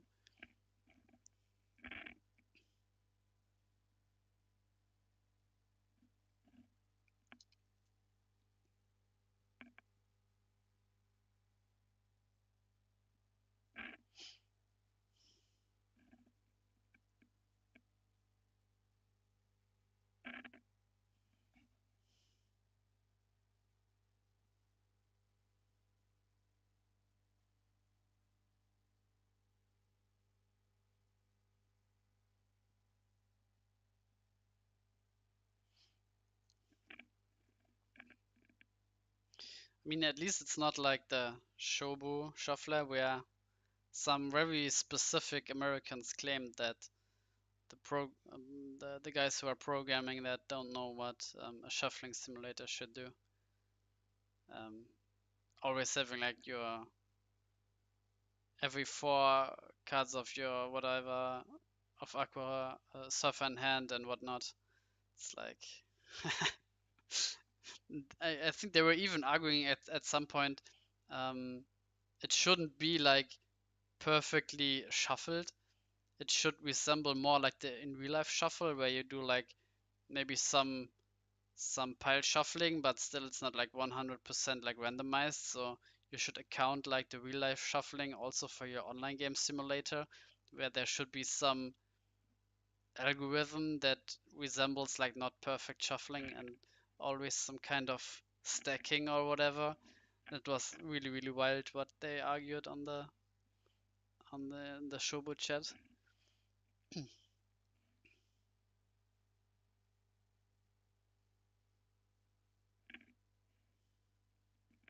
Yeah, but yeah, the two Americans and maybe even one more guy like claiming that the shuffling is rigged there. And again, the shuffling should come closer to like real life shuffling where you don't have perfect shuffling either, which is like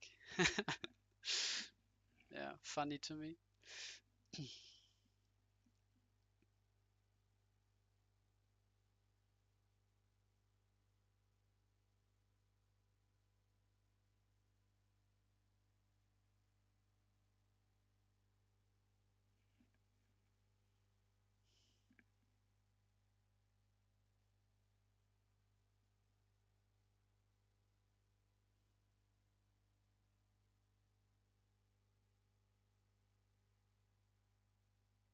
No, I think show was really like public available because all the arguments from the admin was like, well, if you are like not satisfied with how the shuffling is working, then just look up the code and do it yourself and just optimize it and prove that there's something wrong with it. And as usual, they are just like claiming things without like any proof.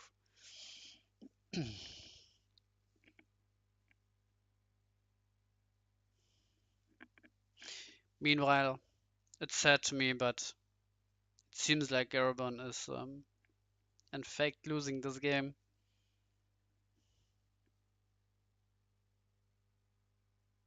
But also on the other hand, we have Fortress with Magma Rex with Fire Splash, which also brightens me up a bit because yeah, I played it in CIDC and there's just faced some unoptimized, some unfortunate matchups in two survivors back to back. Maybe you can even see if there's the deck lists pinned somewhere. Not even sure which CIDC this was.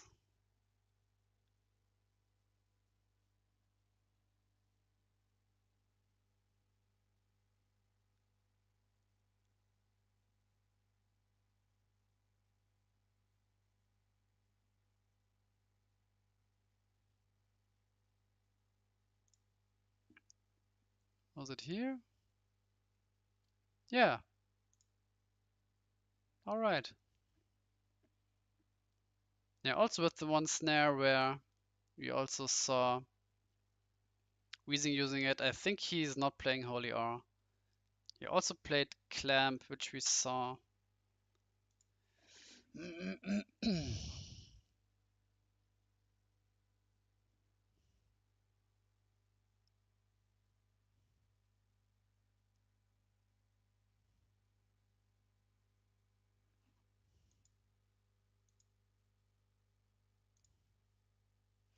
Yeah, Fatal Duofang got exchanged for Bazagazil.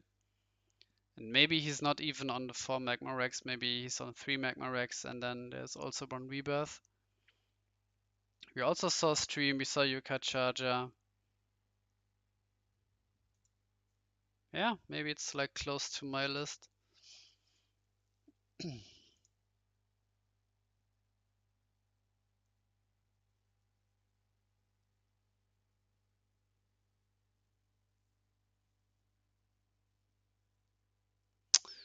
Um, yeah. Yeah, every new round or every match from the new round is played at the same time.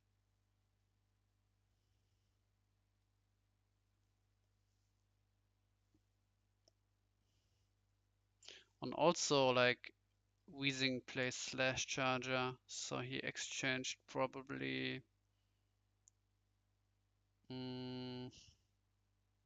I don't know what he exchanged for the Slash Charger. Maybe Terra Pit. I think we didn't see that many Terra Pit.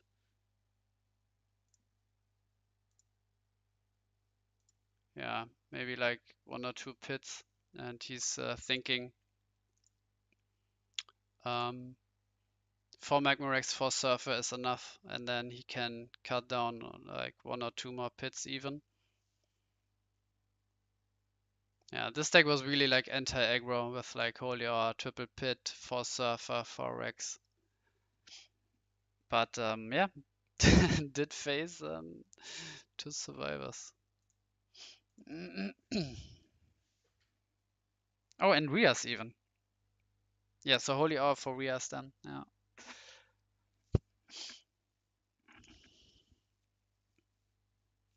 Yeah, meanwhile Garabon has 5 cards left, so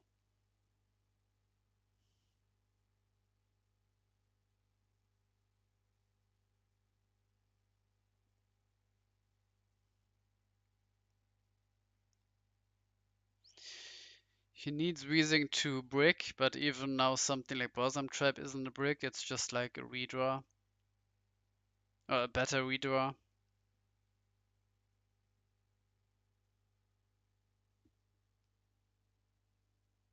Yeah, but Plague is a good charge here for Garabon.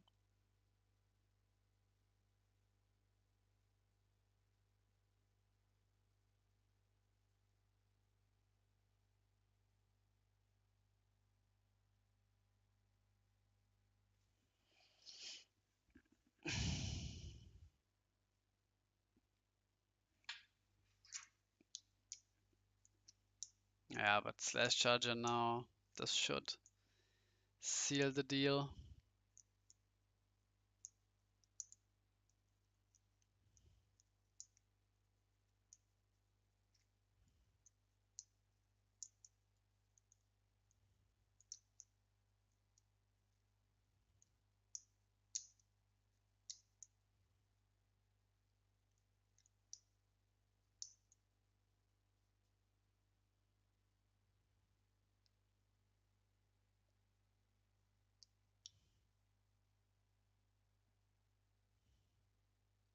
Another one. All right.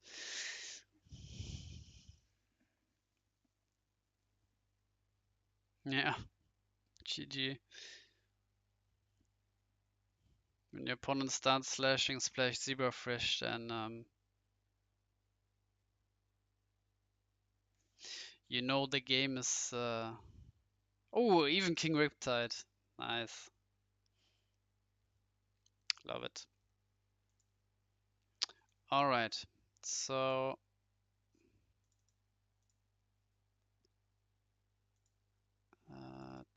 2-1, 2-1.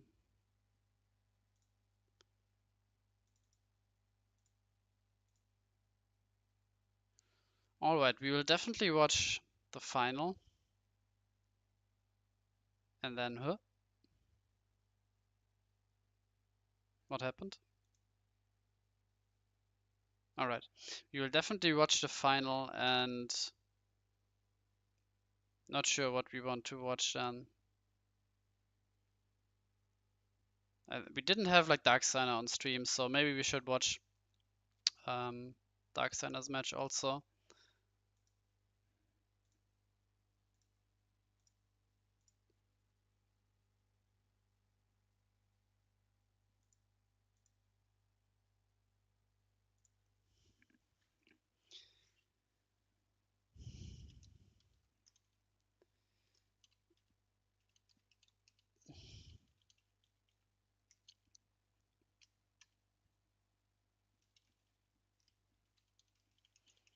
So let's announce that round 3 is open.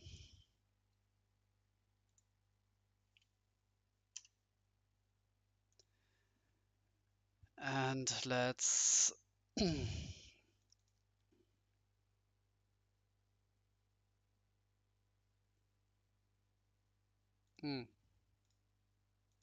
So the game probably has started.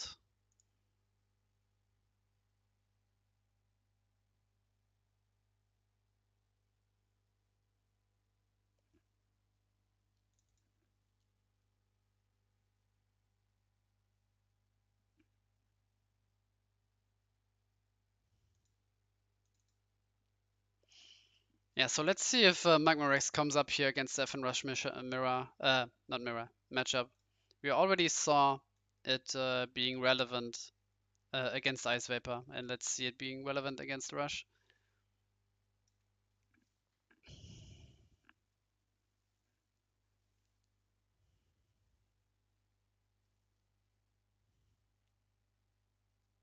Also, charging arrows for Breadclaw gets punished by Belix.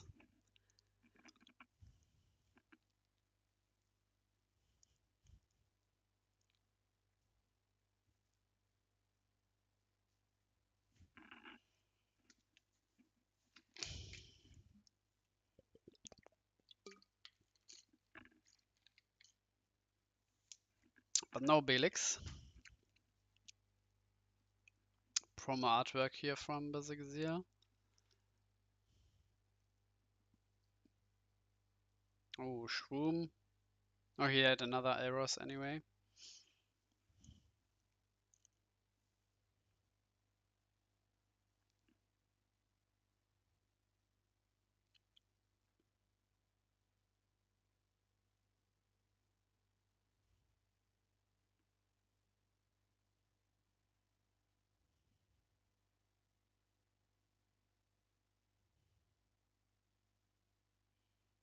So let's see the dice roll.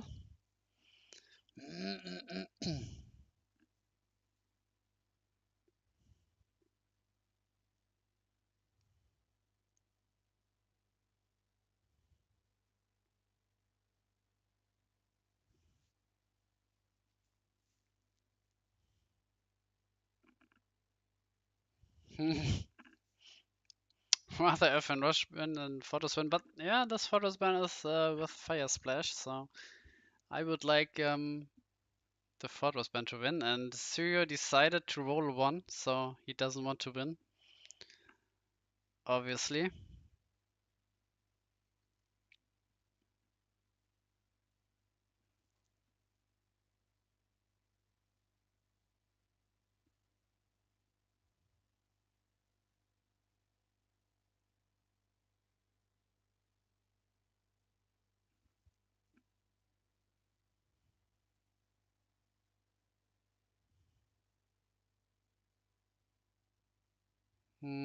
No Sky Spot here for Dark Senna. And now he needs... What does he need? Like one shield trigger is not even enough here. Yeah, and playing around like burst shot here. Yeah, GG. No trigger.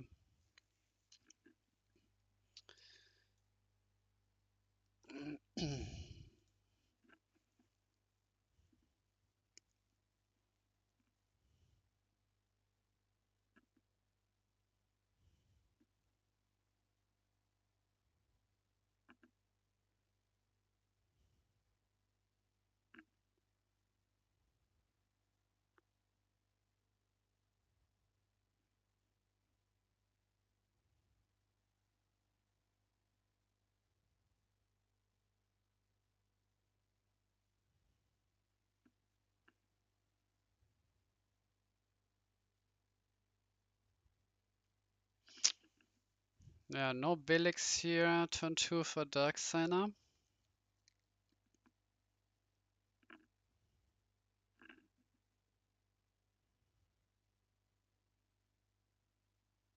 Oh, did I make him?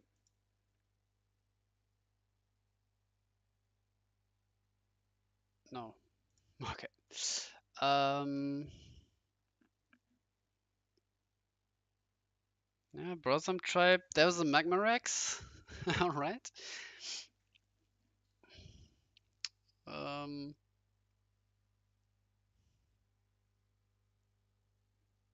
Yeah, although going second, it's looking good here for Syrio at the moment.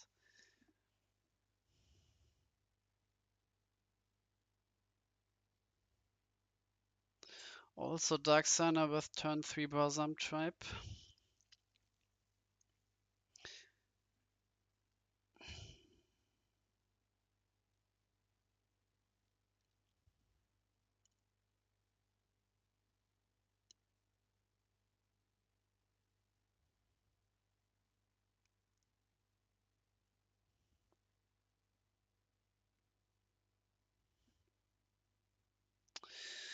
Dimension Gate is fine here for Mario and for Dark Signer. Could have been better for both players, but it could have also been worse for both players.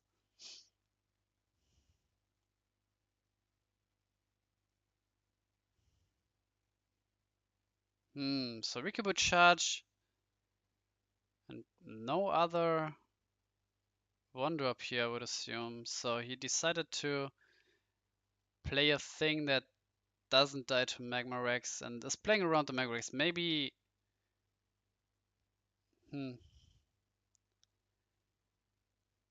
maybe he's respecting the Magma Rex a bit too much because there are still 4 surfers, which would have been bad when you attacked in this order.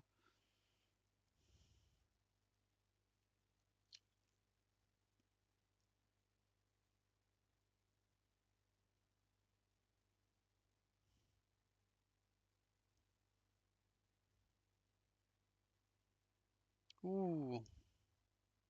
Now do you swap in the Magma Rex? Huh. Or do you just swap the Brosam Tribe to get more mana? Yeah. Get more mana to be faster to Plague here. Is the play.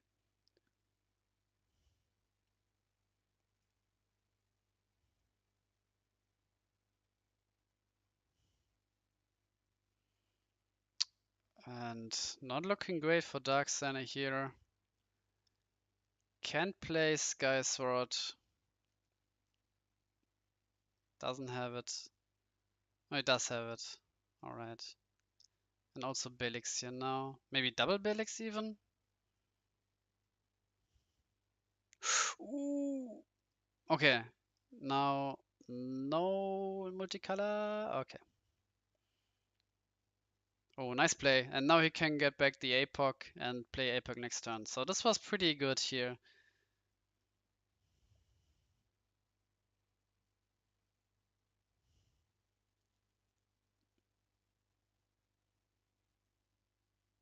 Now Weezing has enough mana for Rebirth even, so you can Rebirth Gonta to get Belix out, which is a play available to him.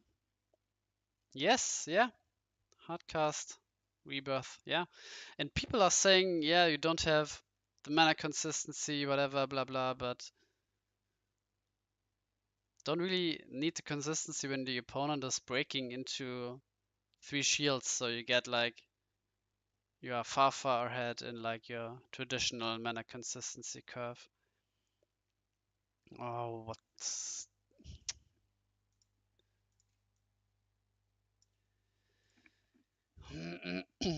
so I would attack with Sniper Mosquito here first, so you get yeah, your speed attacker to hand. This plays into like Magma Rex, but don't think Darkseid is playing Magma Rex. Then I would still play around Burst Shots, so attack with the Weenies.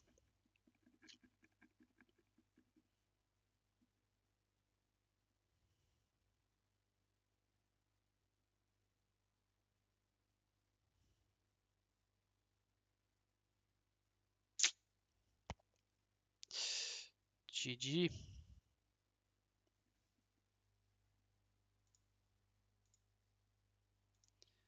So maybe I think we also didn't have Sasso on stream, so let's get him some time also.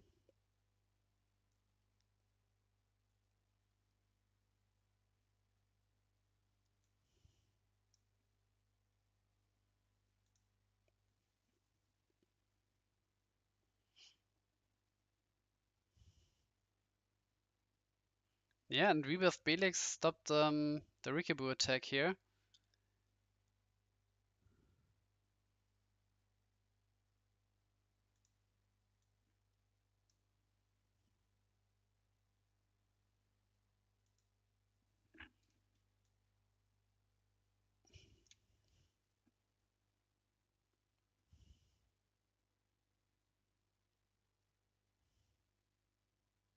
Oof, Clamp, brutal.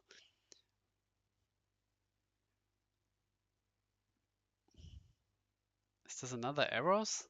No.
Yeah, so Rebirth charge definitely sad here.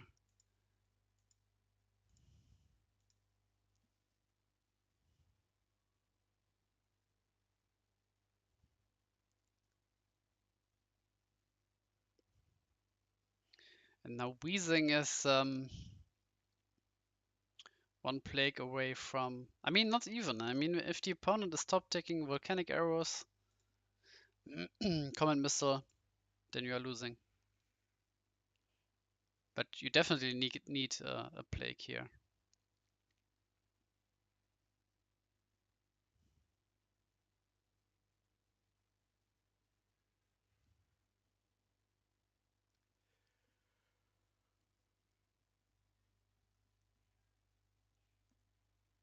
Meanwhile, interestingly enough, the opponent, like Hurricane, doesn't have any light mana, so there should be a fortress somewhere.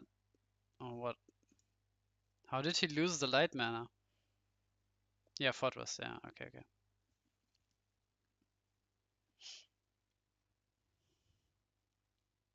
Oof! And Wheezing for the first time not having plague, so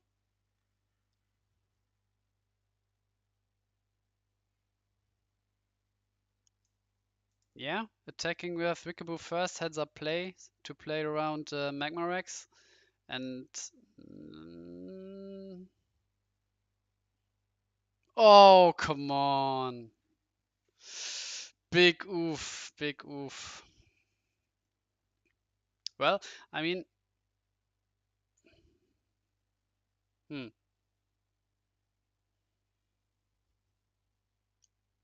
should have attacked differently, I guess. So Gonta first, and then he could have saved the Rikaboo. Yeah, the people are just seeing the Magmarex and then immediately playing around it and not respecting like the Surfer here, because this attack order obviously pretty bad when the opponent has Surfer instead of Magmarex.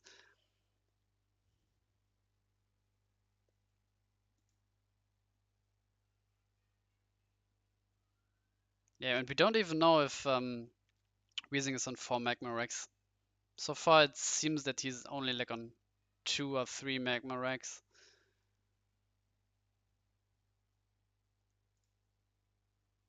Yeah, yeah.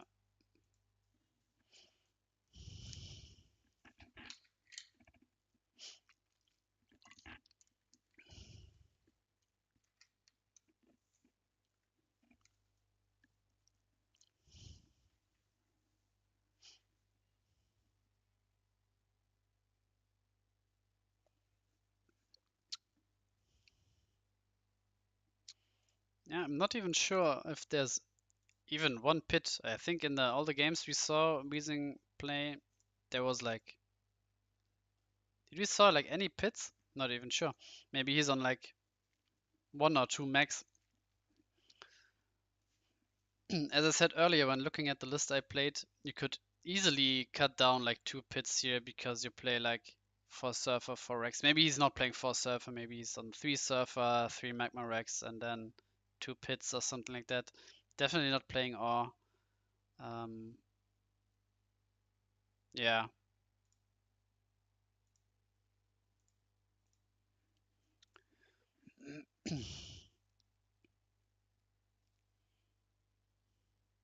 Mecha Dragon's Breath.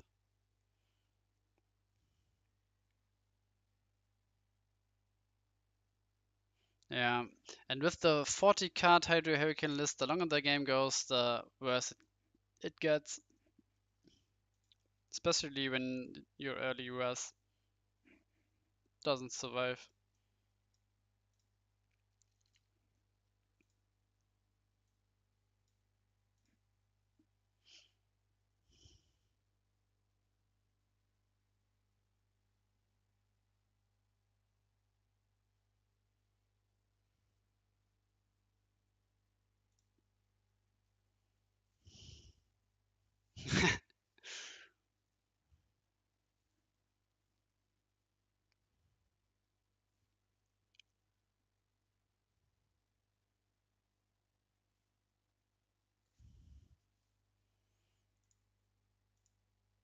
Charging Morbid, yeah, there are no valuable targets here in the graveyard.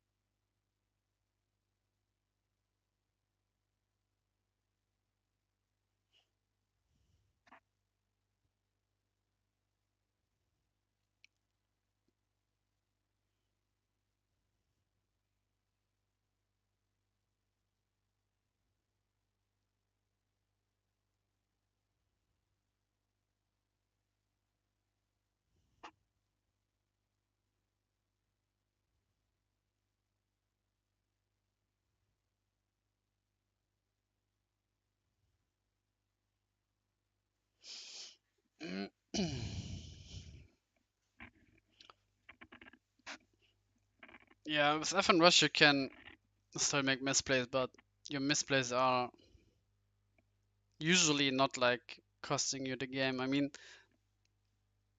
the winning percentage was definitely on serious side here with the last shield surfer. So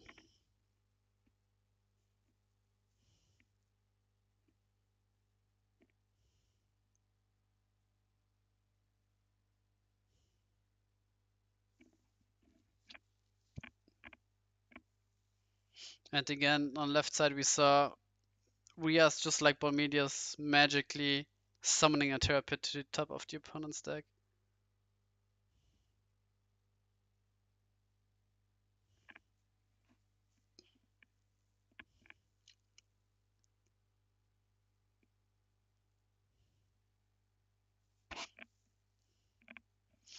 Yeah, now play comes down. Oh, tough, tough, tough.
Oh, giving him the poisonous mushroom is pretty interesting here.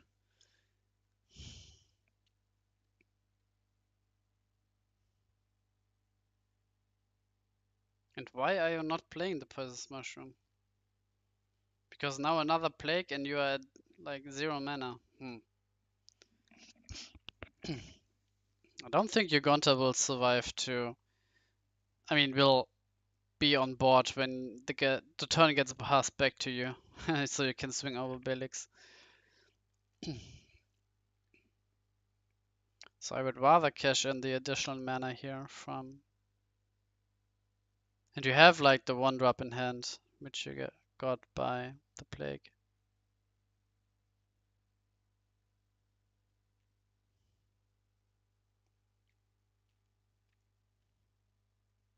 Yeah. On the left side is pretty good to charge your early blockers against the control deck, but just play the Paralolesis so your Rias will survive any like Volcano Charger, whatever.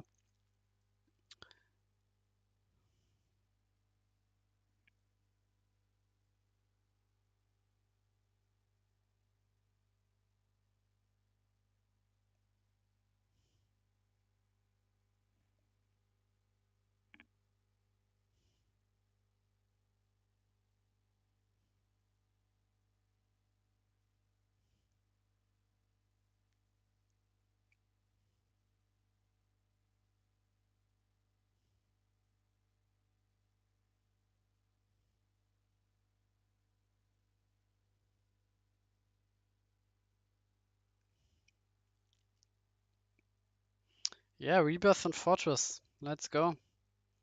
Get out the Belix. Get back Slash Shot. No, Morbid maybe. What do we have in graveyard? Ah no, get back Slash Charger. And yeah, with the resolved Rias, you're just winning the game.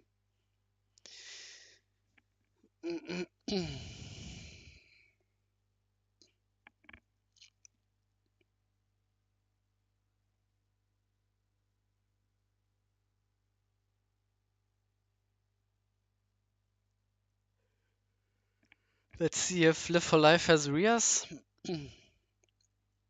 But I would assume there is an answer for it in Sasso Sand. You wouldn't charge that. Well, maybe he banked on APOC being the answer. and it's now gone.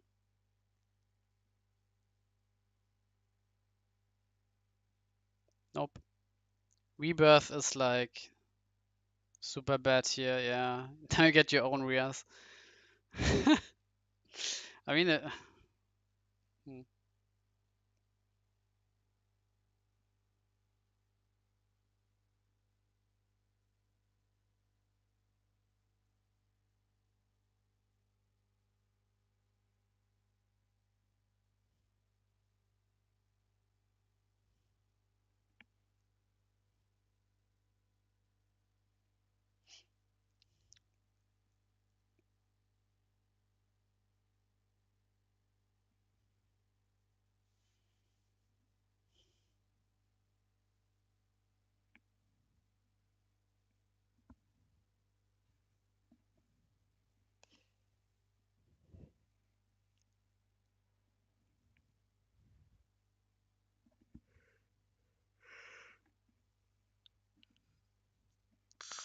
All right. So no turn one play from Sirio.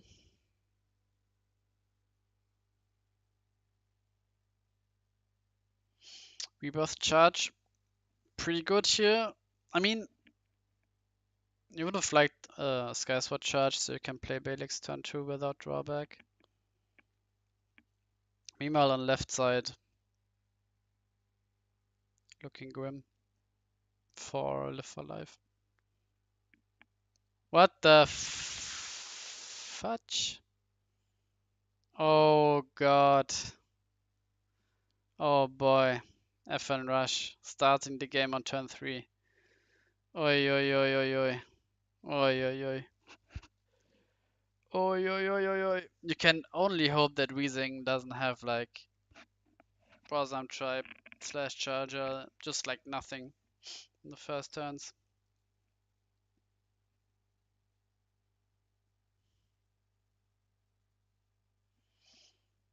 This is such a good opening here for Weezing, just your opponent not doing anything.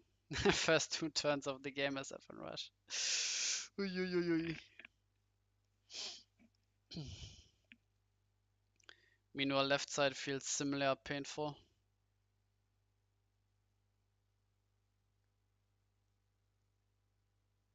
Oh, and even Browsam Tribe here. What do you even do?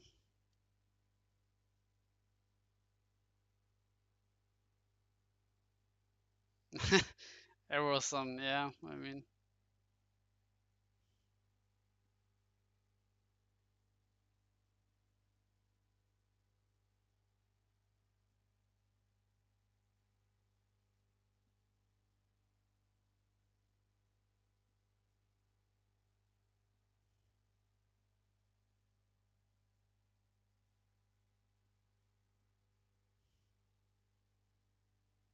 Now Skysword. Oh god. Stop, he's already dead. You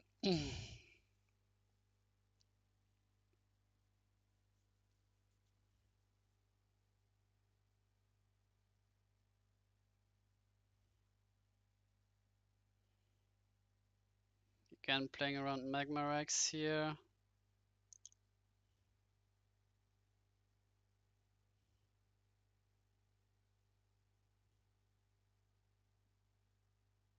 Soul Swap.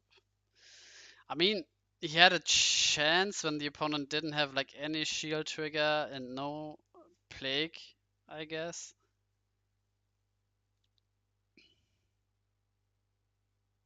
But yeah.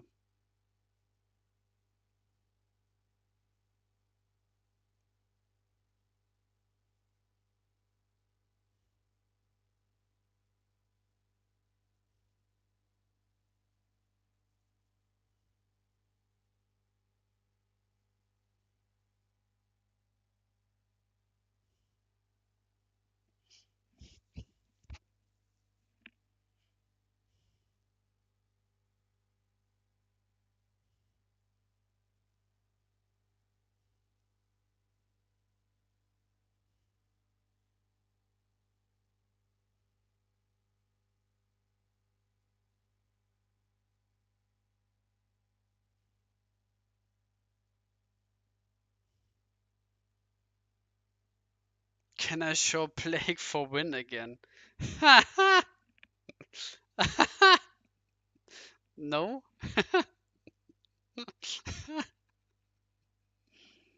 Mm.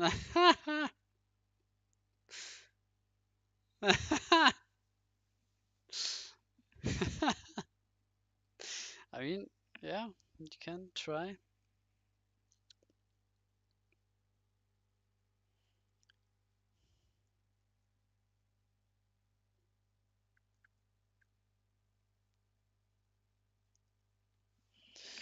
All right.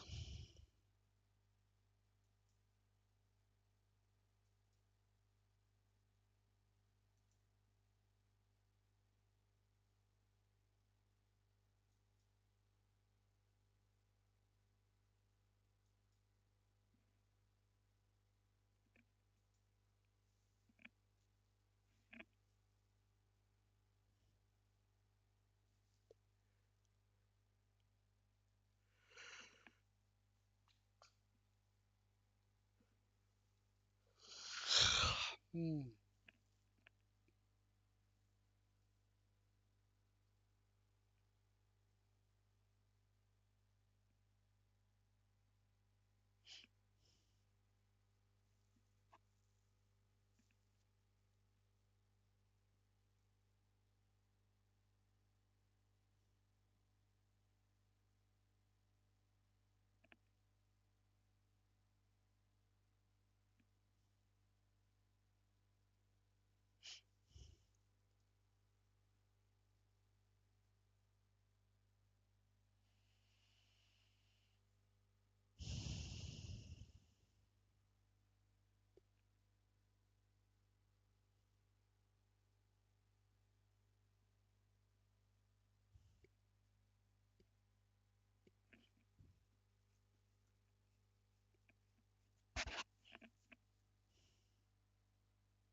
So why not bouncing Sniper and Rickaboo so your Skysuit can easily kill the other Rickaboo?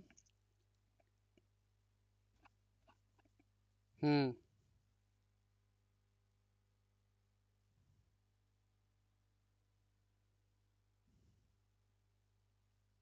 Because now he's like thinking whether to trade into Sniper or what?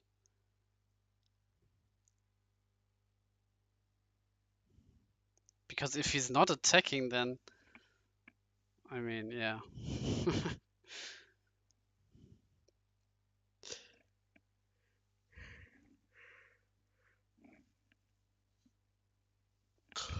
I mean, double roundup into nothing from the opponent and then speed attacker is nice, but mm,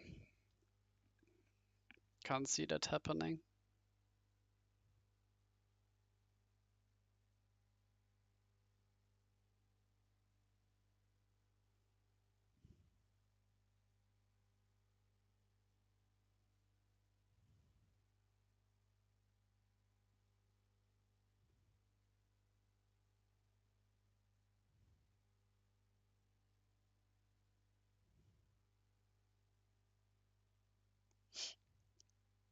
And that's what I mean when you play against other Forest Burn decks. Like, you just burn this one card and suddenly you don't have like nature and fire mana anymore.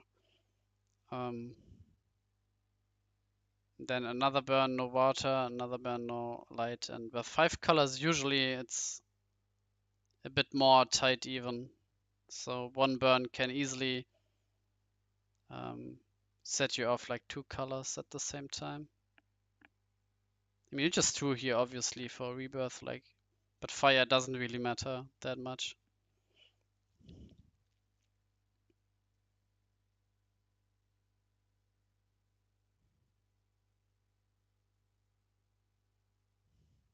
Oh, 2 rebirths. Okay.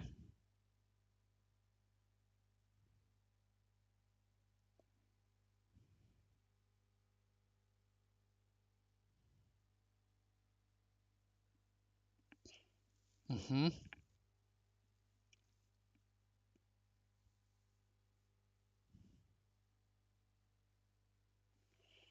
First time we saw like the second rebirth here.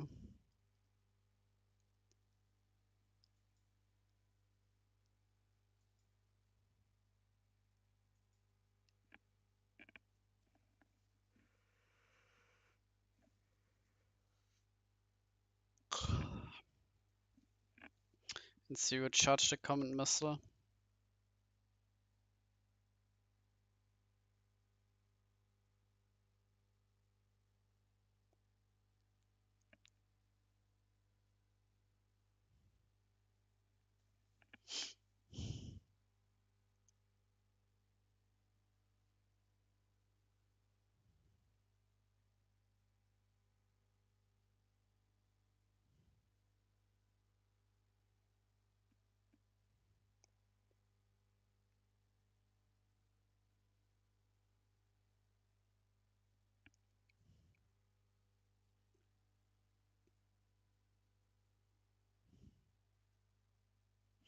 I mean, that's one of like, or the only strength from Weezing, that he's playing at his own pace. Like, doesn't matter what the opponent is doing, which is not something that I can say about myself. Like, when the opponent plays fast, I am like inclined to also play fast, which is not good.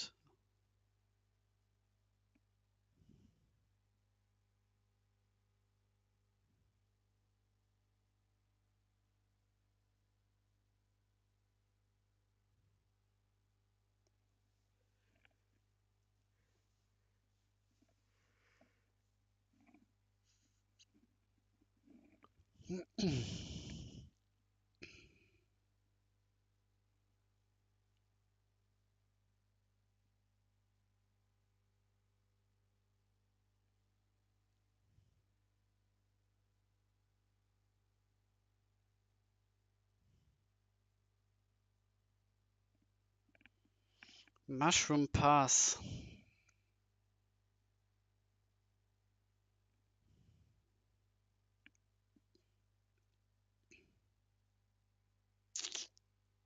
Oh boy.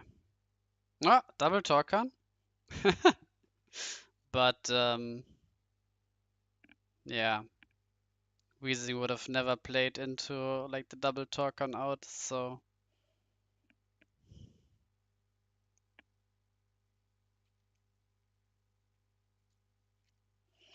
alright, so congratulations to Weezing winning for the first time, and yeah, with a pretty non-standard Fortress list, Sudden will change to best of 5. Yeah. No, we don't. We don't do that here.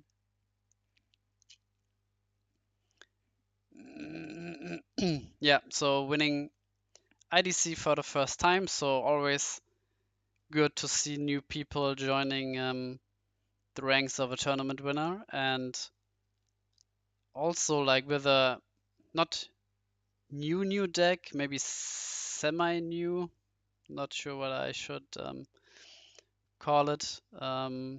Pretty interested to see the ratios, to say the least, like what he has cut for the Fire Splash. Definitely didn't see like any Terra Pit as far as I remember, so definitely cutting down on that. Also, like no Gigabalza, no Locomotive, I think, which is reasonable. When you add in Magma Rex, you can cut down some of your other creature triggers or defensive triggers in favor of Magma Rex. And yeah, we talked about this briefly earlier, exchanging Fighter Dual Fang for Baza, and so on and so on. Holy Awe also gets cut for like Rebirth, for example.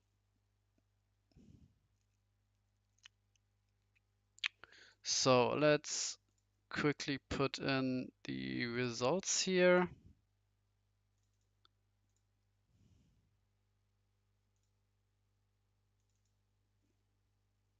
So this was 2-0.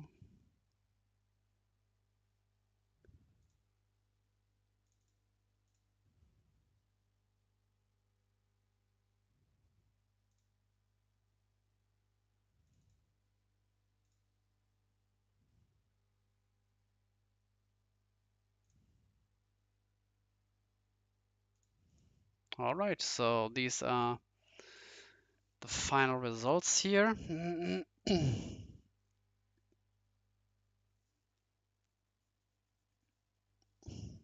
Oh yeah.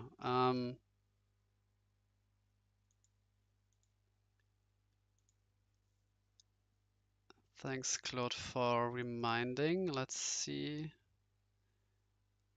Um,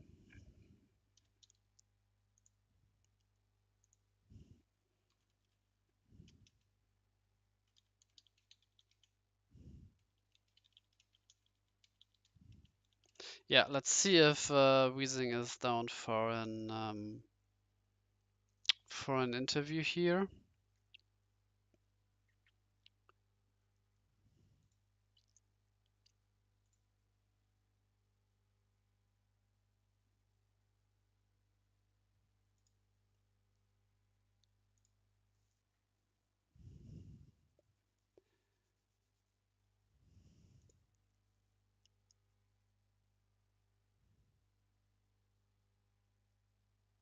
So yeah, this is like also like something strange. You'll see if you can fix that in the future, like the fourth place having like a 1-2 record and the fifth place a 2-1. That's why we give more points to fifth place than the fourth place.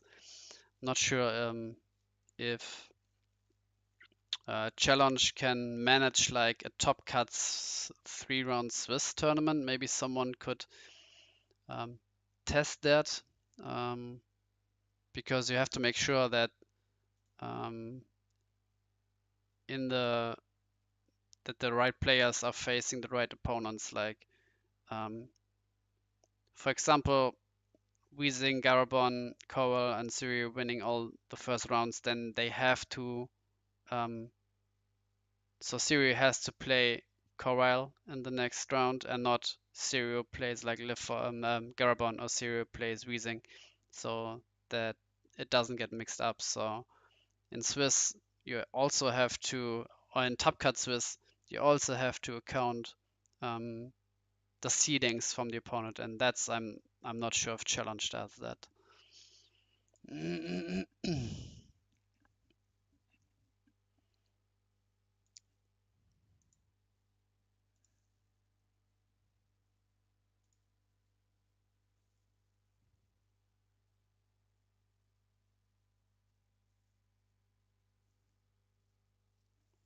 So it seems like Weezing is not answering on um, Discord. Maybe he's still on Octagon. Maybe I can write here.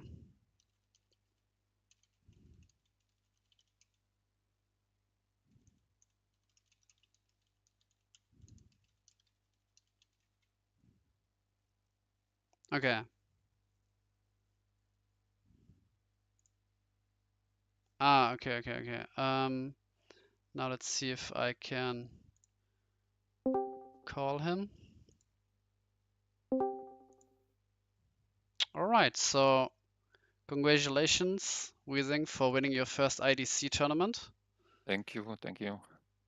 And yeah, you won with a pretty unusual deck, I would say. So Fortress Burn we all know, but you decided to splash in some fire. Maybe you can talk about that.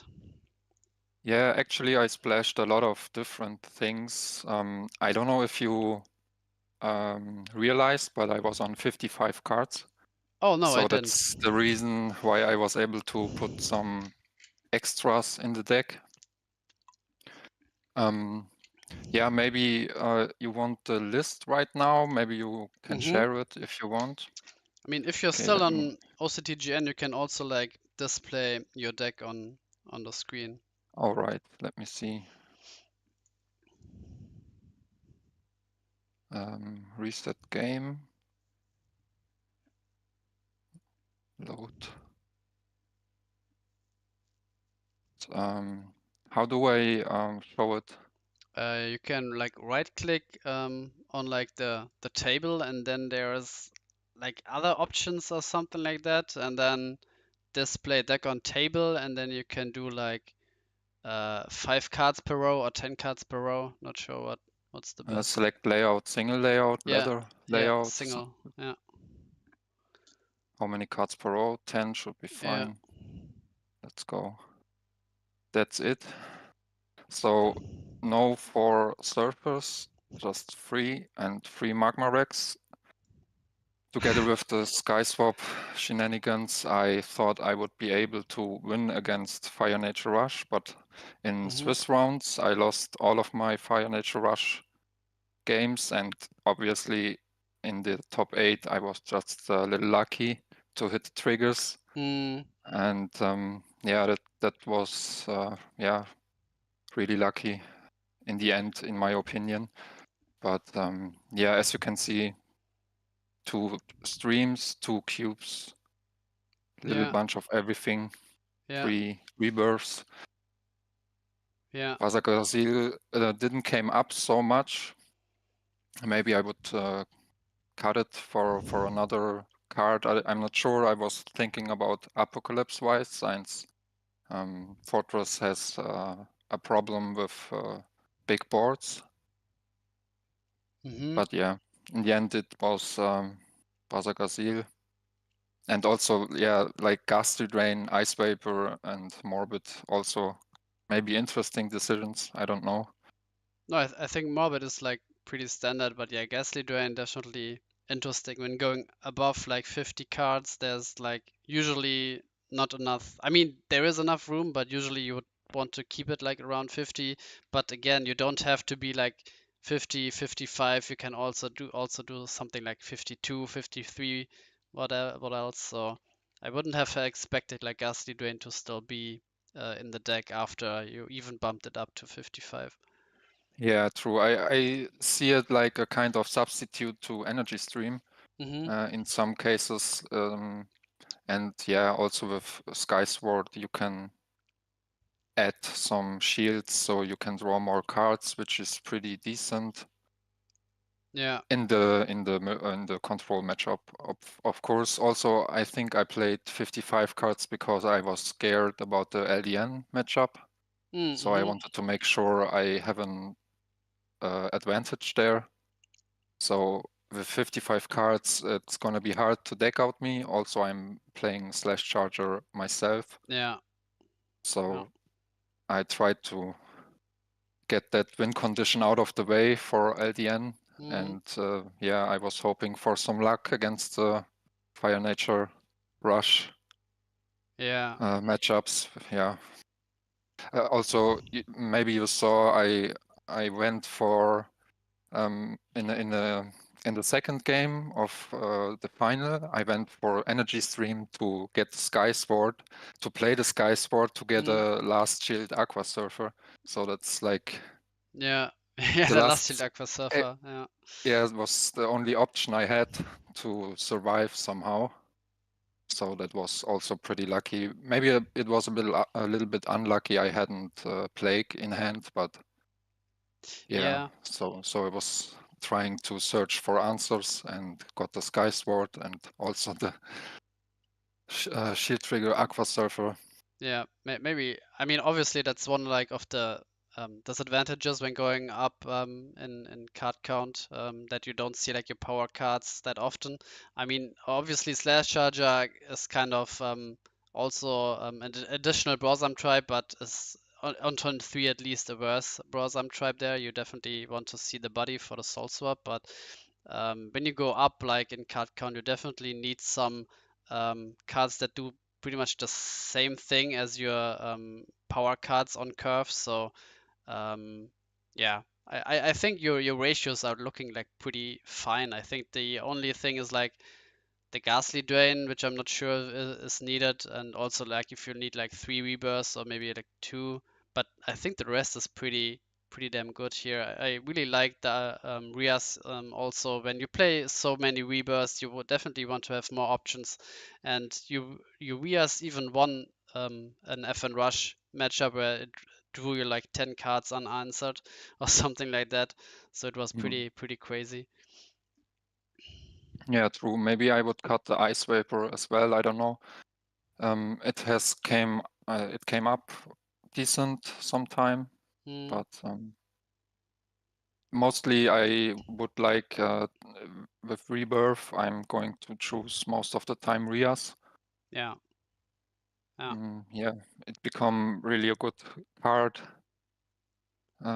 recently maybe, or it always was a good card, obviously, but Sasu in the last IDC showed a deck list with Fortress Burn, Mm, which I tried to implement a little bit. So I took the Eureka Charger and the Mystrias mm. from him. That's the idea. And yeah, splash some red cards. That's basically it. Yeah, it's basically a mix out of like Sasu's Fortress Burn and my Fortress Burn list where I Yes. played like for Magma Rex, and I was even considering back then maybe I could play some rebirths, but I stick to 50 cards, which is pretty tough to balance like all the colors. I mean, obviously you don't really care about your mana consistency on fire. It's just like addition. If you have like the turn 6 rebirth, it's good. If not, then you play like something else. You even like want to skip like the 6 mana a turn where you even have like double ramp into Plague or Lost Souls. So rebirth on turns on 6 mana is not like that important to have.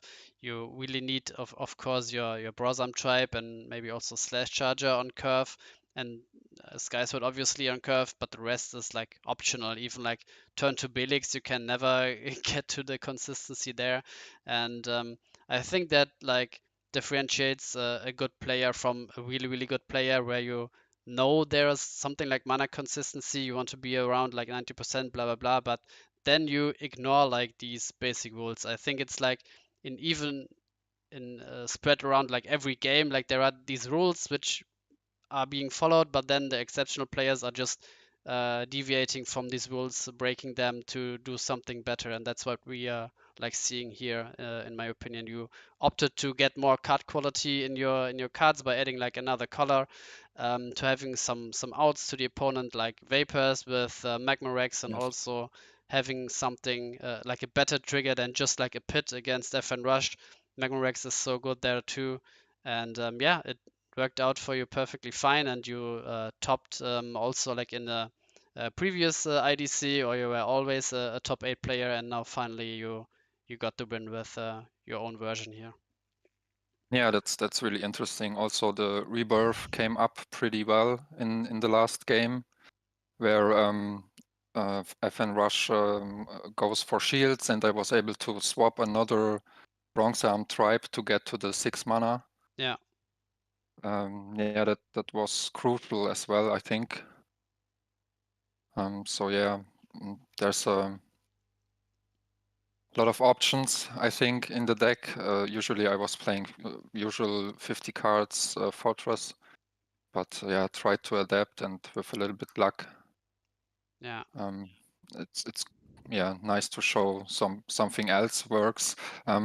Like you talked about the mana consistency, my thought process was like, yeah, maybe I lack some consistency, but against control decks, I'm gonna draw a lot of cards in the end, Mm, so it should be okay. And against rush decks, I'm going to get some shields, so I'm having a card advantage. So yeah, it came out okay in the end. I hadn't any big troubles with the consistency.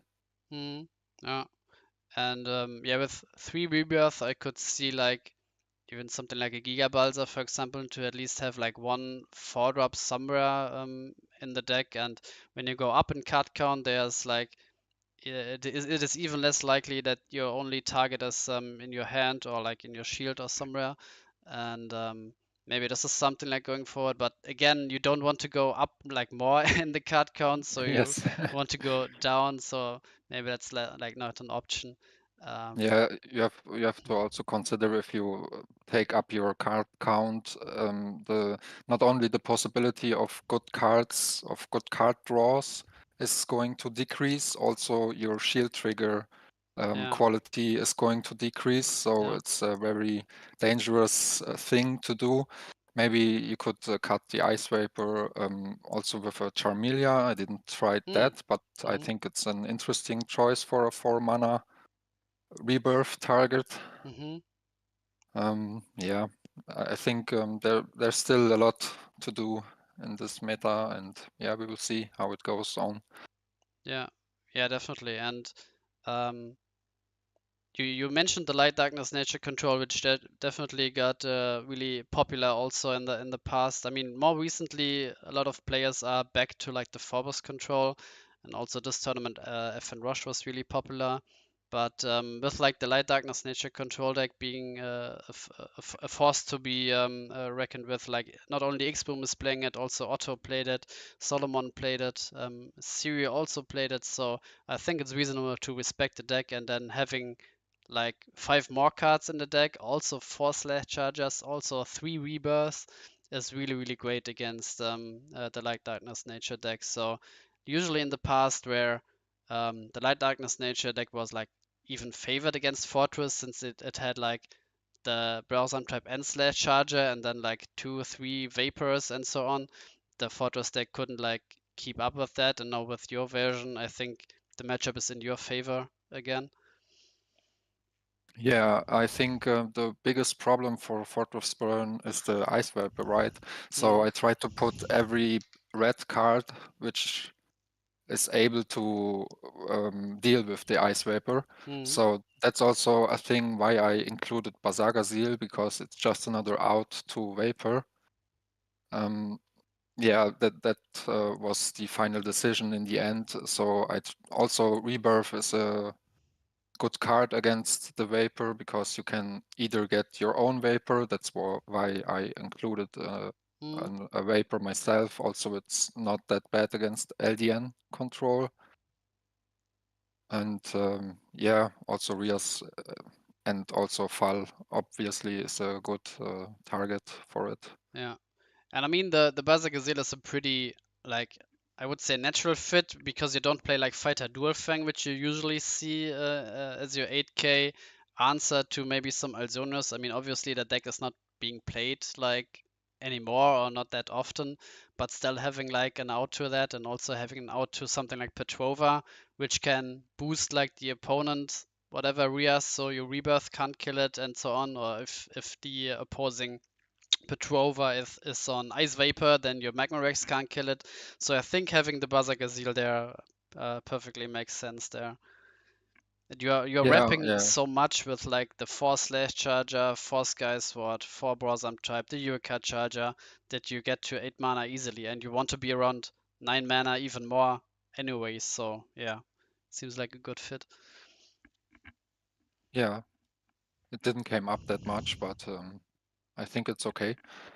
Yeah, I mean, in the end, it's only like a one-off in 55 cards, so obviously it doesn't come up like that often, and then some matchups you don't really want to see it. But even against FN Rush, when you are in control, it can like help you finish the game like a turn earlier, which it doesn't need to, obviously. Once you're in a winning position, then you are just like never letting go. It's like doesn't matter if you win like a turn early or not, but yeah. I mean, one thing I was wondering if you are playing like something Miraculous Meltdown, did you consider that in your deck building? Actually, not really, because I was not thinking about the card so much. Yeah, I love to have quality cards, Hmm. and even if they are situational, I didn't include it. Like I have a lot of situational cards already, I think, with Ghastly Drain Mm-hmm. and maybe Vapor, maybe Basagazil. Um, Maybe it's a good inclusion to get a better win percentage against rush decks, because I wouldn't say that I can win more than 50% against Fire Nature Mm. Rush with this deck. I think it's less, Yeah. Yeah, definitely. Yeah. way less maybe. So it was really lucky in this tournament to win, because yeah, in Swiss I had 2 Fire Nature Rush opponents, and also in the top 8 I had 2 Fire Nature Mm. Rush opponents. So, Yeah, maybe it's a good situational card to increase a little bit Yeah. your percentage against Financial Rush. Yeah, Yeah. because you're also playing like Logic Cube and so on, and then obviously one meltdown is not enough. You need like some sort of defensive trigger to buy you like one more turn or two more turns, but it can definitely win you games which you have like no business winning in the first place. And then the meltdown coming out could also be some good mana fixing, but you don't want to go like that much into like the multicolor account. You're already playing like 12 multicolor cards, which is pretty yeah, like huge pile. So this could also hurt you maybe at some in some situations where like you bank on your Browsum Tribe or Skysword to hit like an untapped mana source, and then you have so many multicolor cards. So it definitely can hurt you just being a multicolor. But yeah, I think it's always worth it, especially when you have some sort of search for it, to include like a card that can win you a lost match, a losing matchup, or can win you like a game state where you're like 100% to lose. This is always something I would consider, but yeah, I think for the, as you said earlier, there's so much to explore still, to test out. Is 55 just because it's like dividable by 5 the right count, or is it like a 54, 53? It doesn't look nice, but maybe it's more suitable. So there are so many questions still that maybe can't be answered even in the future. But yeah, it's always good to include some new thoughts to your deck. And yeah, I'm pretty happy for you that you finally won the tournament, and also with like a 5 color version. And maybe one last question from my side: did you face like any other Fortress Burn matchup? Because with 5 colors, I think it could be kind of difficult. That's what I already talked about in stream. Like when the opponent is playing like one Fortress Shell, suddenly you lose like 2 colors with one burn. Did you face any of that? Yeah, that's true. I faced in round 3, I think I faced Otto, Mm-hmm. and he was on Phobos with Fortress Shell, I Mm-hmm. think. Mm-hmm. But yeah, luckily I was able to hit the Fortress Shell faster because I'm running 4, he's Yeah. running 2, Yeah. and yeah, that's why I had it always ready. And with 8 mana, I was able to soul swap, I think, or Mm-hmm. I was able to plague him, so he was not able to reach the mana he was needed to make the play. And yeah, that's why it didn't came up in this tournament so much. Okay. Yeah. All right. Yeah. Also, Yeah. maybe because it got devoted in your last meta stream, right? Mm. Uh, Fortress Ban got devoted from Yeah. first tier to T second tier, 1.5. I would say. Yeah. Yeah, LDN was really dangerous. Fire Age Russia is really dangerous. So I thought that's another reason for me to bring Fortress Burn Mm-hmm. in whatever way. And yeah, I was lucky also to get in top 8 because of the system. Yeah. Because I was 3 wins, 2 losses. Yeah. And yeah, just lucky system. I was able to advance to the top 8, and also the shield triggers was really lucky in the top 8. So yeah, sometimes you have just to try a lot of times until you get lucky, I think. And Yeah. I mean, yeah, we only had like 5 Swiss rounds this time, but every tournament winner is lucky in some way because the game is so polarizing. There are matchups that are literally so bad for you that you have to be lucky to win them, or you have to be lucky to dodge the matchups.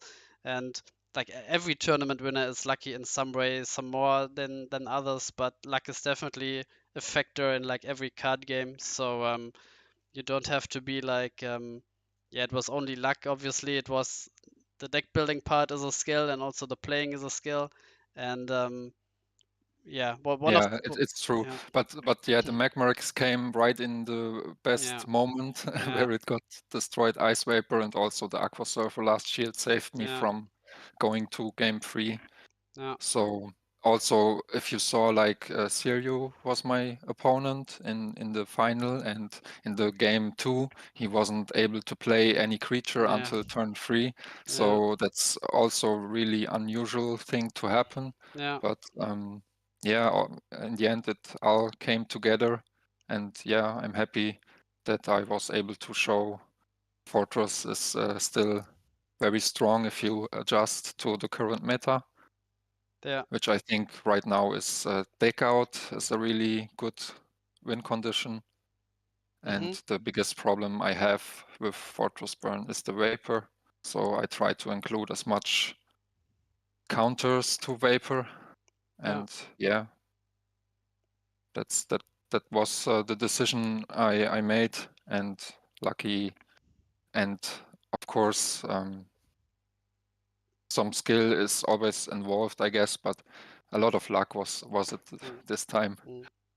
Yeah, and I But mean, still, yeah, yeah, I mean, one of your like biggest like strengths is that you always play like at your own pace. So multiple people, I mean, obviously are like annoyed by by the playing style, and also myself at some point was like, yeah, it's just play a bit faster. But I think this is like one of your strengths where the opponent is on FN Rush and is playing fast, and then when I play against FN Rush, I also feel the urge to also play fast to match my opponent's speed, and then I'm more prone to make some misplays. And I like that you are not like falling into this like FN Rush trap, that you are yes, also playing on their pace and you are playing on your own pace.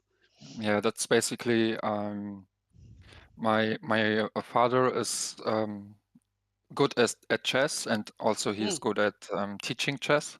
mm-hmm, Like his biggest elo was like 2,300, so it's not mm, maybe big today, but it's decent, definitely. mm-hmm, And so I was able to learn chess even before I can remember. Like I was 5 years old, maybe. And at the beginning, I also had this problem where fast opponents make me play really fast, but it also leads to mistakes. mm, So yeah, that's also why I'm maybe a little bit slower in taking the decisions. mm-hmm, But I try to not stall the game out in some positions, or I don't try to slow play or anything like that. It's just I take some time in my decisions, but it has also been better in the last times. I just played today really slow because yeah, it was a important match. mm, So I didn't want to make mistakes. But in Swiss, I'm trying to be a little bit faster, so nobody gets yeah, disturbed by that. mm, At least I'm not doing it on purpose to make it boring for the enemy. mm. That's yeah, important. I just wanted to Yeah, share that. yeah, yeah. Nice to know about the background. Yeah, definitely. All right. Are there any like closing thoughts or any final like comments from your side? Yeah, maybe thank you to the to like the organizers, like you Mm, and also Darksigner. mm-hmm. It's always a lot of effort you put into this, and you're Yeah. keeping this community alive, which is a place for a lot of people to just enjoy themselves with the game. And I also see like other formats coming up and are interesting. And yeah, I just want to thank you and also all the participants. Mm, really nice. I love to be in the community, and yeah, I hope it's going for a while. Yeah. Let's see for the next IDC and also the CIDC. Yeah. Yeah. I'm looking forward to all of that, and really enjoying the game, and hope you all do as well. And yeah, Yeah. we will see on the battlefield, I guess, next time. Yeah. Thank you very much. And yeah, good that you mentioned like CIDC. We also have like in mind, I think Darksana mentioned it at some point that the next IDC will be one of the last where we will give like prizes, or I think he will do like some final. He has some I think boosters left or starter decks left. I'm not sure exactly, but we also thought about making like a donation page somewhere so people can like donate, and all the donations will go in a prize pool, and then we will play out the prize pool in the CIDC. Maybe this is something we will do in the future to get like a bit more interested back in it. I'm not even sure if there's like any interest of someone who wants to donate something. Maybe we'll do like a poll, which we usually do after each cycle. So we also have like some ideas in mind where we can keep the prices coming and keep them going. I mean, personally, I think there should be like no need for like prizes. I think most of the people are playing for fun anyway, and not to get like some prizes after half a year. But yeah, we already have some ideas in mind and on how to keep like the tournament series going for longer. Maybe get some more participants in it again. But there were also some up and downs. We had like up to 40 participants. Now we are a bit down again. Um, yeah, we will just like see in the future. Yeah, So true. I yeah. think it's a good idea.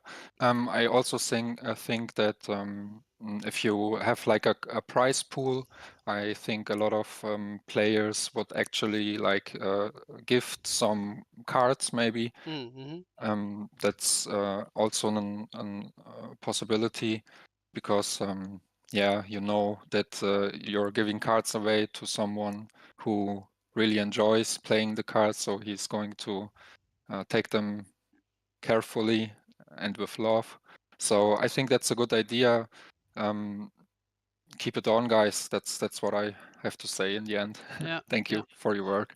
yeah, yeah. Thank you for joining me on the stream for an interview. And yeah, we are like 3 hours in, which is perfectly fine, which we planned when we changed the format from like the group stage to like this quote unquote single elimination, although everyone is playing 3 games. Yeah, so next IDC will be obviously in April. So I didn't talk to Darkseid when exactly it will start, because we are also like at the end of March now. But I assume it will be starting like in a week or so. So keep an eye on our Discord server. You have time to register there.